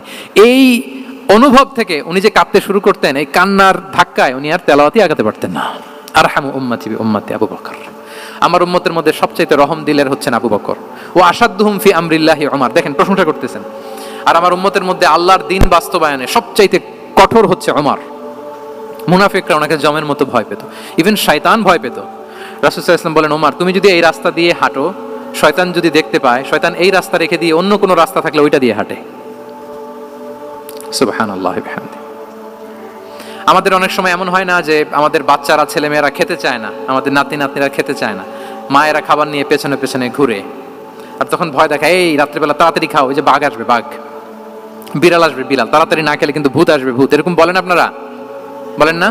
এই দায়িত্ব তো আপনাদের কাঁধে থাকে না? তো ওই যে আমাদের বোনরা বলতে পারবে, বোনরা খাবার নিয়ে ঠিকই রাত্রিবেলায় বাচ্চাদের পেছনে পেছনে এরকম দৌড়াতে হয়। তো কি বলতে হয় যে এই ভূত আসলো ভূত, ওই যে বিড়াল আসলো বিড়াল, কুকুর আসলো, এগুলো বললে বাচ্চারা আবার ভয় পায়, তাড়াতাড়ি করে খায়। তো মদিনাতেও মদিনার বাচ্চারা খেতে চাইতো না। তো খেতে না চাইলে মায়েরা ভূত আসতেছে ভাল্লুক আসতেছে এগুলো না বলে বলতো হা হুয়া ইয়াতি উমর, ইয়াতি উমর, তাড়াতাড়ি খাও তাড়াতাড়ি খাও, ওই যে ওমর আসতেছে ওমর। সুবহানাল্লাহ বিহামদিহি। ওয়া আশাদ্দুহুম ফি আমরিল্লাহি উমর, আল্লাহর দ্বীন বাস্তবায়নে সবচেয়ে কঠোর ছিলেন ওমর রাদিয়াল্লাহু তাআলা আনহু। ওয়া আসদাকুহুম হায়াআন উসমান, সবচেয়ে লাজুক সাহাবী ছিলেন উসমান রাদিয়াল্লাহু তাআলা। শুধু অর্থ বলে যাই। ওয়া আকরাউহুম লিকিতাবিল্লাহি উবাই ইবনে কাব, সবচেয়ে কোরআনের ভালো কিরাত পড়তে পারতেন উবাই ইবনে কাব। আফরাদুহুম যায়েদ ইবনে সাবিত, উত্তরাধিকার বন্টনের নীতিমালা ফারায়েজের জ্ঞান ছিল যায়েদ ইবনে সাবিত রাদিয়াল্লাহু তাআলা। ওয়া আ'লামুহুম বিল হালালি ওয়াল হারামি মুআদ ইবনে জাবাল, এই উম্মতের হালাল হারামের স্পেশালিস্ট সাহাবী হচ্ছেন মুআদ ইবনে জাবাল। আলা ওয়া ইন্না লিকুল্লি উম্মাতিন আমিনান ওয়া আমিনা হাযিহিল উম্মাহ আবু উবাইদা ইবনুল জাররাহ, সব উম্মতের একজন বিশ্বস্ত লোক থাকে, এই উম্মতের সবচাইতে বিশ্বস্ত লোক হচ্ছে আবু উবাইদা ইবনুল জাররাহ। দেখেন 8 জন সাহাবীর 8টা গুণের কথা বললেন। আচ্ছা, রাসূল সাল্লাল্লাহু আলাইহি ওয়াসাল্লাম যখন সাহাবীদের প্রশংসা করেছেন, ওই সাহাবীদের কেমন লেগেছে বলেন তো? ফিলিংসটা ভালো লেগেছে না? হৃদয়ে জুড়িয়েছে, ইন্সপায়ার্ড হয়েছেন, মোটিভেটেড হয়েছেন। সাহাবীদের মধ্যে সবচাইতে সুরেলা গলার কণ্ঠের অধিকারী ছিলেন আবু মুসা আল-আশআরী রাদিয়াল্লাহু তাআলা আনহু। তো রাসূল সাল্লাল্লাহু আলাইহি ওয়াসাল্লাম একবার রাত্রিবেলা তার বাসার পাশ দিয়ে যাচ্ছিলেন, দীর্ঘ সময় ওনার কণ্ঠের তেলাওয়াত শুনলেন। পরের দিন সকালে বললেন যে আবু মুসা, তুমি তো চমৎকার গলায় তেলাওয়াত করো। আবু মুসা বলে, ইয়া রাসূলুল্লাহ, আমি তো কোনোদিন আপনার সামনে দাঁড়িয়ে তেলাওয়াত করি না, আপনি কি করে জানলেন? রাসূল সাল্লাল্লাহু আলাইহি ওয়াসাল্লাম বললেন, গত রাতে তুমি যখন তেলাওয়াত করছিলে, আমি তোমার ঘরের পাশ দিয়ে যাচ্ছিলাম, আমি মনোযোগ দিয়ে শুনেছি। আবু মুসা বলে, ইয়া রাসূলুল্লাহ, আপনি আমার তেলাওয়াত শুনতেছেন, ওইটা জানলে তো আমি ফজর পর্যন্ত তেলাওয়াত চালিয়ে যেতাম, হাত্তাল ফাজর আমি তেলাওয়াত চালিয়ে যেতাম ইয়া রাসূলুল্লাহ। আল্লাহ রাসূল সাল্লাল্লাহু আলাইহি ওয়াসাল্লাম তখন বললেন, লাকাদ উতিতা মিজমারান মিন মাজামিরি আলি দাউদ, হে আবু মুসা, দাউদ আলাইহিস সালামের গলায় আল্লাহ তাআলা যেমনি সুরের ঝংকার দিয়েছেন, এই উম্মতের মধ্যে তোমার গলায় আল্লাহ সেই সুরের লহরী ঢেলে দিয়েছে। বলেন এই অ্যাপ্রিসিয়েশন যখন রাসূলের মুখ থেকে পাইলো কেমন লাগবে ওনার? এখানে ধরেন আপনি কেউ হাফেজে কোরআন শেখ সুদাইস যদি বলে যে মাশাআল্লাহ মাশাআল্লাহ আনতা কারিউল কুররা, আপনাকে যদি এটা বলে কেমন লাগবে আপনার? হ্যাঁ, সারা দুনিয়া তো এটা বলে বেড়াবেন যে শেখ সুদাইস আমার রেসিটেশনের প্রশংসা করেছে, খাবার ইমাম আমার প্রশংসা অ্যাপ্রিসিয়েট করেছে।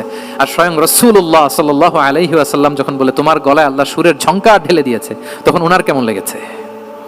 এজন্য আপনার ছেলে মেয়ে স্ত্রী বন্ধু আপনার সার্কেলের কেউ কোনো ভালো কাজ করলে কৃপণতা করবেন না, অ্যাপ্রিসিয়েট করুন। রাসূল সাল্লাল্লাহু আলাইহি ওয়াসাল্লাম অ্যাপ্রিসিয়েশন আমাদেরকে শিখিয়েছেন। ইভেন মুখাইরেক নামে এক ইহুদি ছিল, মদিনার সব ইহুদিরা বিট্রে করেছে, কিন্তু এই মুখাইরেক নামে এক ইহুদি উহুদের যুদ্ধে মুসলিমদের পক্ষে লড়াই করে নিহত হয়েছে। সে তার কথা রেখেছে। মুসলিম সাহাবীদের শহীদদের লাশের সাথে যখন এই ইহুদি তার লাশও আনা হলো, রাসূল সাল্লাল্লাহু আলাইহি ওয়াসাল্লাম তার দিকে তাকায় বললেন, মুখাইরিক খায়রু ইয়াহুদ, Mukhairiq is the best among Jewish. তিনি বললেন মুখাইরিক, এই পৃথিবীতে যত ইহুদি আছে এখানকার ইহুদিদের মধ্যে মুখাইরিক হচ্ছে সবচেয়ে শ্রেষ্ঠ ইহুদি। দেখেন মুখাইরিক কোন ধর্মের ছিলেন? মুসলিম নাকি? কোন ধর্মের? ইহুদি হওয়ার পরেও তাকে অ্যাপ্রিসিয়েশন করতে রাসূল সাল্লাল্লাহু আলাইহি ওয়াসাল্লাম ভুলেন নাই। তাহলে আমরা যেন অ্যাপ্রিসিয়েটিভ মাইন্ডসেটের অধিকারী হই।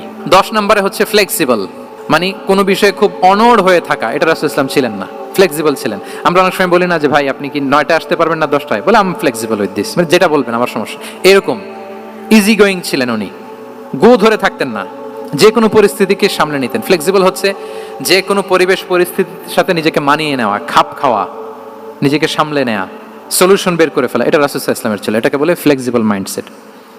নাজরানের ৬০ জন খ্রিস্টান পাদ্রী এসেছিল মদিনায় দেখা করতে। এখন এত মানুষকে সম্মানিত মেহমান কোনি কোথায় বসতে দিবেন, পরামর্শ করলেন কোথায় বসতে দেওয়া যায়। এক সাহাবী বলে, আমার কাছে কিছু খেজুর পাতা আছে, ওটা বিছায়া একটা জায়গা করি, ওখানে বসি। রাসূল সাল্লাল্লাহু আলাইহি ওয়াসাল্লাম বললেন, না দামি মেহমান, এটা হয়। আরেকজন বলে, বিকেল বেলায় তো সূর্য পড়ে যাবে, পাহাড়ের ছায়ায় উহুদ পাহাড়ের ওই পাশে যেয়ে বসি। রাসূল সাল্লাল্লাহু আলাইহি ওয়াসাল্লাম বললেন, না এটাও তো হয় না। বলতে বলতে ওই ৬০ জন পাদ্রী চলেই আসছেন এই মানে বিদেশি মেহমান, ফরেন ডেলিগেশন। কি করবেন? রাসূল সাল্লাল্লাহু আলাইহি ওয়াসাল্লাম ৬০ জনকে মসজিদে নববীর ভেতরে নিয়ে বসালেন, মসজিদে নববীর ভেতরে বসালেন। এবং সিরাতে ইবনে ইসহাকে এসেছে যে তখন ওদের আবার ইবাদতের সময় হয়েছে। রাসূল সাল্লাল্লাহু আলাইহি ওয়াসাল্লাম তাদেরকে ইবাদতের সুযোগ দিয়েছেন। তাদের কিবলা পূর্ব দিকে, তারা পূর্ব দিকে হয়ে ৬০ জন ওখানে ইবাদত করেছে, তাদের ধর্ম রীতি অনুযায়ী সালাত আদায় করছে। দেখেন কতটা ফ্লেক্সিবল ছিলেন রাসূল সাল্লাল্লাহু আলাইহি ওয়াসাল্লাম। ফজরের সালাতের পরে ঘরে ঢুকেই আম্মা জান আয়েশাকে জিজ্ঞেস করতেন, কোনো খাবার আছে? আম্মা জান আয়েশা যদি বলতেন আছে, তিনি সেটা খেতেন। কোনোদিন যদি বলতেন না ইয়া রাসূলুল্লাহ, ঘরে তো খাবার নাই, তখন রাসূল সাল্লাল্লাহু আলাইহি ওয়াসাল্লাম বলতেন, ফা ইন্নী সাইম, অসুবিধা নাই, খাবার যেহেতু নাই আমি রোজা রেখে দিলাম। কত ইজি গোয়িং। আচ্ছা, আমরা হলে কি করতাম বলেন তো? ফজরের পরে ঘরে গেছেন, আপনি বড় সাহেব না, এবার যাওয়ার পরে জিজ্ঞেস করছেন কে আছে, খাবার দাও। যদি বলে ঘরে কিছু নাই, কি বলবেন দেখি? কয়েকটা উত্তর আসুক। হ্যাঁ, খবর আছে? এই তো যদি আমরা আলহামদুলিল্লাহ বলি, that is called easy going and flexible mindset. এটাই হওয়া উচিত। খাবার থাকলে খেতেন, না থাকলে বলতেন okay I am fasting, it's not a big deal, ফা ইন্নী সাইম, যেহেতু নাই কেয়ার করবো, আমি রোজা রেখে দিলাম। এরকম ইজি গোয়িং ছিলেন। দেখেন, his life was so simple but so special. Muhammad সাল্লাল্লাহু আলাইহি ওয়াসাল্লাম তাহলে ফ্লেক্সিবল ছিলেন। 11 নাম্বার হচ্ছে অপটিমিস্টিক মাইন্ডসেটের অধিকারী ছিলেন। অপটিমিস্টিক, প্যাসিমিস্টিক ছিলেন না, মানে ইতিবাচক চিন্তা করতেন সবসময়। কি চিন্তা করতেন? আপনি আজকের এই হলরুমের কিছু ভুল ধরতে পারবেন না? যদি বলে যে কয়েকটা ভুল ধরেন, বলবেন যে এই সমস্যা, সাউন্ডের সমস্যা, ওইদিকে এটা নাই, ওইদিকে এটা নাই, এটা হচ্ছে ভুল। আপনি প্যাসিমিস্টিকটা ধরলেন। এবার যদি বলা হয় আজকের এই প্রোগ্রামের কয়েকটা পজিটিভ দিক বলেন, তখন আপনি কিন্তু কয়েকটা পয়েন্ট বের করতে পারবেন যে এটা ছিল একটা ইতিবাচক দিক, এই প্রোগ্রামের এটা ছিল একটা পজিটিভ দিক। তো রাসূল সাল্লাল্লাহু আলাইহি ওয়াসাল্লাম ওই পজিটিভ দিকগুলোতে ফোকাস করতেন। Come back positive, not go back negative. রাসূল সাল্লাল্লাহু আলাইহি ওয়াসাল্লামের কাছে এসে যদি কেউ বলতে, ইয়া রাসূলুল্লাহ আমি খুব অসুস্থ, রাসূল সাল্লাল্লাহু আলাইহি ওয়াসাল্লাম বলতেন, লা বাসা আলাইকা তুহুরুন ইনশাআল্লাহ। ইয়া রাসূলুল্লাহ আমি অসুস্থ। রাসূল সাল্লাল্লাহু আলাইহি ওয়াসাল্লাম বলতেন, আরে don't worry, it will cleanse up you from your sins if Allah wish, ইনশাআল্লাহ এতে তোমার যে গুনাহ টুনা আছে, পাপ আছে, এই পাপগুলোকে আল্লাহ তাআলা এই অসুস্থতা দিয়ে মোচন করে দিচ্ছেন। পড়েন সুবহানাল্লাহ। তাহলে আপনি অসুস্থতার মধ্যে একটু হালকা হলেন না, যে জ্বরে ভুগতেছি কিন্তু এই জ্বরে নাকি আমার গুনাহ মাফ হয়ে যায়। পেটের ব্যথায় আক্রান্ত, মাথা ব্যথায় আক্রান্ত, কিন্তু এটাতে নাকি আল্লাহ আমার পাপ মোচন করে দেয়, তাহলে একটু ভালো লাগবে না? তাহলে দেখেন, একটা কঠিন পরিবেশকে রাসূল সাল্লাল্লাহু আলাইহি ওয়াসাল্লাম সহজ করতেন।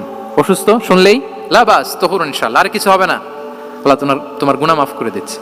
অসুস্থ ব্যক্তি দেখলেই মাথায় হাত দিয়ে দোয়া করতেন, আল্লাহুম্মা রাব্বান নাস আযহিবিল বাস ইশফি আনতাশ শাফি লা শিফা ইল্লা শিফাউক শিফাআন লা ইগাদিরু সাকামা।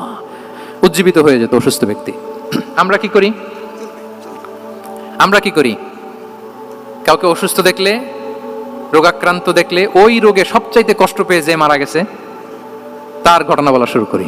হায় রে ভাই, আপনার ক্যান্সার, আমার এক খালা ছিল, ক্যান্সারের 4th স্টেজে চলে গেছিল, 14টা কেমো দেয়া লাগছে, এই যে ফিরিস্তি, একেবারে ওনার দাফন কাফন পর্যন্ত। এখন বলেন, ওই লোক যাও সুস্থ ছিল, এখন আর সুস্থ থাকবে? কথা বলেন, থাকবে? একটা দিব্যি সুস্থ মানুষকে যদি আপনি বলেন, ভাই আপনাকে দেখতে কেমন যেন একটু রোগা রোগা লাগতেছে, অসুস্থ নাকি? এরপরে প্ল্যান করে ধরেন আপনি বললেন, উনি আবার ওদিকে যাওয়ার পরে আরেকজনকে প্ল্যান করে বললেন, বললো ভাই ব্যাপার কি, চেহারাটা কেমন শুকনা শুকনা। এরকম 5 জন বলার পরে ওই বিকেলে কাঁথা গায়ে দিয়ে শুয়ে ফেলবে বিছানায়। তো আপনি অসুস্থ এমনি বানায় ফেলছেন। কিন্তু রাসূলুল্লাহ সাল্লাল্লাহু আলাইহি ওয়া আলিহি ওয়াসাল্লাম উনি বলতেন, লাবাস আলাইক তুহুরুন ইনশাআল্লাহ, আরে সুস্থ হয়ে যাবা। এজন্য দেখতে গেলে আপনি উৎসাহিত করবেন, বলবেন আরে ভাই আপনার তো খুব সুস্থ লাগতেছে। কে বলছে আপনি অসুস্থ? অসুস্থতার কোনো ছোঁয়াই তো আপনার মধ্যে নাই। You are looking very fine, চমৎকার লাগতেছে আপনার, কে বলছে? তো ভালো হয়ে যাচ্ছেন। এটা বললে উনি আশা পায়। আর আপনি যদি ওই রোগে সবচেয়ে কষ্ট পেয়ে যে মারা গেল, এই ঘটনা যদি ওনারে শোনান, উনি বাঁচবে বলেন? তাহলে আমরা মানুষকে উৎসাহিত করব, অপটিমিস্টিক হব, প্যাসিমিস্টিক হব না। এবার বলুন, হুনাইনের যুদ্ধে কুইজ, হুনাইনের যুদ্ধ কত হিজরিতে হয়েছিল? 8ম। হ্যাঁ, মাত্র 2-4 জন বলতেছে। আমাদের ওই যে হাসানা ফাউন্ডেশনের একটা সিরা অলিম্পিয়াড চলতেছে, এটাতে অংশগ্রহণ করতে হবে আপনাদের। আমরা প্রতিদিন একটা করে কুইজ জানান দিচ্ছি মানুষদেরকে, একেবারে সব মুখস্থ হয়ে যাবে ইনশাআল্লাহ। তাহলে অষ্টম হিজরিতে হাওয়াজিন বনু সাকিব গোত্রের বিশাল ব্যাটালিয়ন নিয়ে ওরা আসছে, এবং ওরা আসছে যে আমরা শুধু একা যাব না, আমাদের স্ত্রী বাচ্চা কাচ্চা, আমাদের যার ঘরে যত সম্পদ আছে সব নিয়ে মরুভূমিতে যাব। এটা নিয়ে যাব কেন? সবার মধ্যে যেন ইন্সপিরেশন আসে যে যদি আমরা হারি, আমরা সব শেষ, আমাদের সম্পদও নিয়ে যাবে। আর এগুলো রক্ষার জন্য হলেও মুহাম্মদের বিরুদ্ধে আমাদেরকে জয়লাভ করতে হবে। কি টেকনিক দেখেন! সব যখন নিয়ে দাঁড়াইছে বিশাল বাহিনী, এক সাহাবী এসে বলল, ইয়া রাসূলুল্লাহ, কালকে তো আমাদের খবর আছে, এই বাহিনীকে আমরা কি করে পরাস্ত করবো? ইয়া রাসূলুল্লাহ, এসে দেখুন, পাহাড় থেকে দেখুন কত বিশাল বাহিনী। রাসূল সাল্লাল্লাহু আলাইহি ওয়াসাল্লাম দেখা মাত্রই বললেন, তিলকা গনিমাতুল মুসলিমিনা গাদান ইনশাআল্লাহ। আরবি যারা বোঝেন যে it will be the war booty for the Muslim community tomorrow ইনশাআল্লাহ। আরে এগুলো তো আমরা সব গনিমত আকারে ব্যাগে করে মদিনায় নিয়ে যাব। এই যুদ্ধে জয়লাভ করে যা আছে এগুলো উঠে করে ওয়ার বুটি হিসেবে মদিনায় নিয়ে যাব। বলার সাথে সাথে সাহাবীদের সব ভয় দূর হয়ে গেল, আবার প্রাণ ফিরে পেলেন, সজীব হয়ে উঠলেন, উজ্জীবিত হলেন। তাহলে আমরা অপটিমিস্টিক হব, আমরা ইতিবাচক চিন্তা করব। এবং ইসলাম আল্লাহ তাআলার ব্যাপারেও আমাদেরকে ইতিবাচক ধারণা রাখতে উৎসাহিত করে। হাদিসে কুদসিতে আল্লাহ বলেন, আনা ইনদা যান্নি আবিদি বি, আমার বান্দার নিকট আমি তেমন, আমার বান্দা আমার ব্যাপারে ঠিক যেমন ধারণা করে। আপনি যদি ধারণা করেন আল্লাহ দয়ালু, ঠিক আল্লাহ তাআলাকে দয়ালু পাবেন। এখন বলেন আল্লাহর ব্যাপারে কার ধারণা কেমন? আল্লাহ তাআলা খুব প্রতিশোধ পরায়ণ না? প্রচন্ড রাগী, আমাদের সবাইকে জাহান্নামে দেওয়ার জন্য বসে আছেন না? তাহলে কি ধারণা বলেন তো? তিনি দয়াময়, তিনি মেহেরবান, তিনি আমাদেরকে অবশ্যই ক্ষমা করবেন। এই বিশ্বাস আল্লাহর প্রতি আমাদের সবার আছে তো? এই বিশ্বাস যদি থাকে, ঠিকই আল্লাহ তাআলাকে রহমান রাহিম হিসেবেই আপনি পাবেন। লাস্ট হচ্ছে রেজিলিয়েন্ট। শেষ, I am going to conclude my speech today. Resilient হচ্ছে যাকে থামানো যায় না, আনস্টপেবল। সংকট কাটিয়ে ঘুরে দাঁড়ানোর সামর্থ্য যার থাকে তাকে বলে রেজিলিয়েন্ট। লেগে থাকার মানসিকতা, টিকে থাকার যোগ্যতা, সহজে হার না মানার যে অ্যাটিটিউড, এটাকে বলে রেজিলিয়েন্ট মাইন্ডসেট। রাসূল সাল্লাল্লাহু আলাইহি ওয়াসাল্লামকে আল্লাহ তাআলা এই মাইন্ডসেট দিয়েছিলেন। ওনাকে হারাইতে পারছে কেউ? জীবনের সাথে এটা সেট করে নেন যে আমি কখনো হারি না, আমি হয় জিতি নয় শিখি। আমি কখনো হয় জিতি নয় শিখি। এই মাইন্ডসেট যদি গ্রো করেন, আপনার হারাইতে পারবে কেউ? পারবে না। রাসূল সাল্লাল্লাহু আলাইহি ওয়াসাল্লাম, he was unstoppable, having unbelievable সাবর, ধৈর্যের পাহাড় নিয়ে, আনস্টপেবল অ্যাটিটিউড নিয়ে তিনি শুধু সামনে গিয়েছেন, পেছনে যান নাই কখনো। সীমাহীন কষ্ট আর সংগ্রামের মধ্য দিয়ে গিয়েছেন, থামাতে পারে নাই ওনাকে কেউ পারে নাই। ইয়াতিম হিসেবে জন্মগ্রহণ করলেন, পৃথিবীর আলো দেখবার আগে বাবাকে হারালেন, ছোট বয়সে মাকে হারালেন, পরে দাদাকে হারালেন, এরপর চাচাকে হারালেন। শিয়াবে আবি তালেবে জেল খেটেছেন 3 বছর। Physical torture, mental torture, life threat, হত্যা করার ষড়যন্ত্র হয়েছে। আল্লাহ তাআলা বলেছেন আজ রাতে হিজরত করো। ব্ল্যাক ম্যাজিক করা হয়েছে। লাবিদ ইবনুল আ'সাম, এক ইহুদিদের মিত্র, ওনাকে ব্ল্যাক ম্যাজিক করেছে। মারার জন্য খাদ্যে বিষ মিশিয়ে দেওয়া হয়েছিল। বাজুর মাংস, খাসির বাজুর মাংস পছন্দ করতেন। খাইবারের এক ইহুদি নারী এই ছাগলের এই মাংসের মধ্যে বিষ দিয়েছিলেন। ইহুদিদের পক্ষ থেকে betray, treachery, conspiracy and what not, কি বাকি ছিল বলেন? ষড়যন্ত্রের এমন কোন ধরন ছিল না যেটা তারা বাকি রেখেছে। কিন্তু রাসূল সাল্লাল্লাহু আলাইহি ওয়াসাল্লামকে কি থামানো গিয়েছিল? বলেন, থামানো গিয়েছিল? গোটা বিশ্বব্যাপী উনি ছড়িয়ে দিয়েছিলেন লা ইলাহা মুহাম্মাদুর, so nothing can stop him. আমাদের যে লক্ষ্য, ওই লক্ষ্য পানে আমরা পৌঁছবই, আমাদেরকে কোনো কিছু থামাতে পারবে না ইনশাআল্লাহ। বলেন, আমরা আমাদের লক্ষ্য পানে, মানজালে মাকসাদে দৌড়ে দৌড়ে যাব। আমাদেরকে থামিয়ে দেয়া হলে আমরা হাঁটতে থাকবো, সেখানে আমাদেরকে আঘাত করা হলে আমরা হামাগুড়ি দিয়ে সামনের দিকে যেতে থাকবো, সেখানেও থামিয়ে দেওয়ার চেষ্টা করা হলে আমরা আমাদের মানজিলে মাকসিদের দিকে অপলক নেত্রে চেয়ে থাকবো। আমাদেরকে কেউ থামাতে পারবে? রেজিলিয়েন্ট, অনর, অটল, আনস্টপেবল, এই মাইন্ডসেটের অধিকারী ছিলেন। ফলেই তিনি লা ইলাহার বাণীকে গোটা বিশ্বে ছড়িয়ে দিতে পেরেছেন। তাহলে আমরা রেজিলিয়েন্ট হতে চাই কি চাই না বলেন? সম্মানিত শুধু মোট কয়টা মাইন্ডসেট জানলাম? 12টা। এগুলোকে আমরা নিজেদের মধ্যে ধারণ করতে পারবো ইনশাআল্লাহ। কারণ রাসূল সাল্লাল্লাহু আলাইহি ওয়াসাল্লাম আমাদের জন্য যা নিয়ে এসেছেন ওইটাই আমাদের আঁকড়ে ধরতে হবে। যেটা বারণ করেছেন ওইটা থেকে আমাদের দূরে থাকতে হবে। যে আয়াত দিয়ে শুরু করেছিলাম সূরা হাশরে, ওমা আতাকুমুর রাসূলু ফাখুযুহু ওমা নাহাকুম আনহু ফানতাহু। নবী যা এনেছে ধরো, নবী যা বারণ করেছে সেগুলো ছেড়ে দাও। আমরা আল্লাহ তাআলার কাছে কামনা করি আমার নবী ওনার যে থট প্রসেসকে ডেভেলপ করেছেন, ওনার যে অ্যাপ্রোচ এন্ড মাইন্ডসেটকে ডেভেলপ করেছেন, আমরাও যেন আমাদের মাইন্ডসেটকে ঠিক ওইভাবে করতে পারি। আমাদের রাসূল সাল্লাল্লাহু আলাইহি ওয়াসাল্লাম যেভাবে চিন্তা করতেন, আমাদের ভাবনা এবং চিন্তার আঙ্গিনাও যেন ঠিক সেই রকম হয়। আমরা সবাই পড়ি আমিন। তার মাইন্ডসেট হবে আমাদের মাইন্ডসেট। কি বলেন? পারা যাবে তো ইনশাআল্লাহ? তাহলে কয়টা মাইন্ডসেটের কথা বলেছি? এক নম্বরে কি ছিল? God centric. 2 নম্বরে ভিশন ওরিয়েন্টেড। 3 নম্বরে উইজডম ড্রিভেন। 4 নম্বরে রিফর্ম সেন্ট্রিক। 5 নম্বর ওপেন মাইন্ডেড। 6 নম্বর এন্টারপ্রেনার। 7 নম্বর কনসিডারেট। 8 নম্বর ট্রান্সপারেন্ট। 9 নম্বর অ্যাপ্রিশিয়েটিভ। 10 নম্বর ফ্লেক্সিবল। 11 নম্বর অপটিমিস্টিক এবং 12 নম্বর রেজিলিয়েন্ট। এটা ছিল রাসূল সাল্লাল্লাহু আলাইহি ওয়াসাল্লামের মাইন্ডসেট। এই মাইন্ডসেট দিয়ে যদি আমরা আমাদের মাইন্ডসেটকে সাজাতে পারি, আমাদের সফলতা দুনিয়া এবং আখিরাতে কেউ ঠেকাতে পারবে। আল্লাহ তাআলা আমাদের সবাইকে কথাগুলো বোঝার ও আমল করার তৌফিক দান করুক। হাদা মা ইনদি ওয়াল ইলমু ইনদাল্লাহি আলাইহি তাওয়াক্কালতু ওয়া ইলাইহি উনীব। আসসালামু আলাইকুম ওয়া রাহমাতুল্লাহি তাআলা।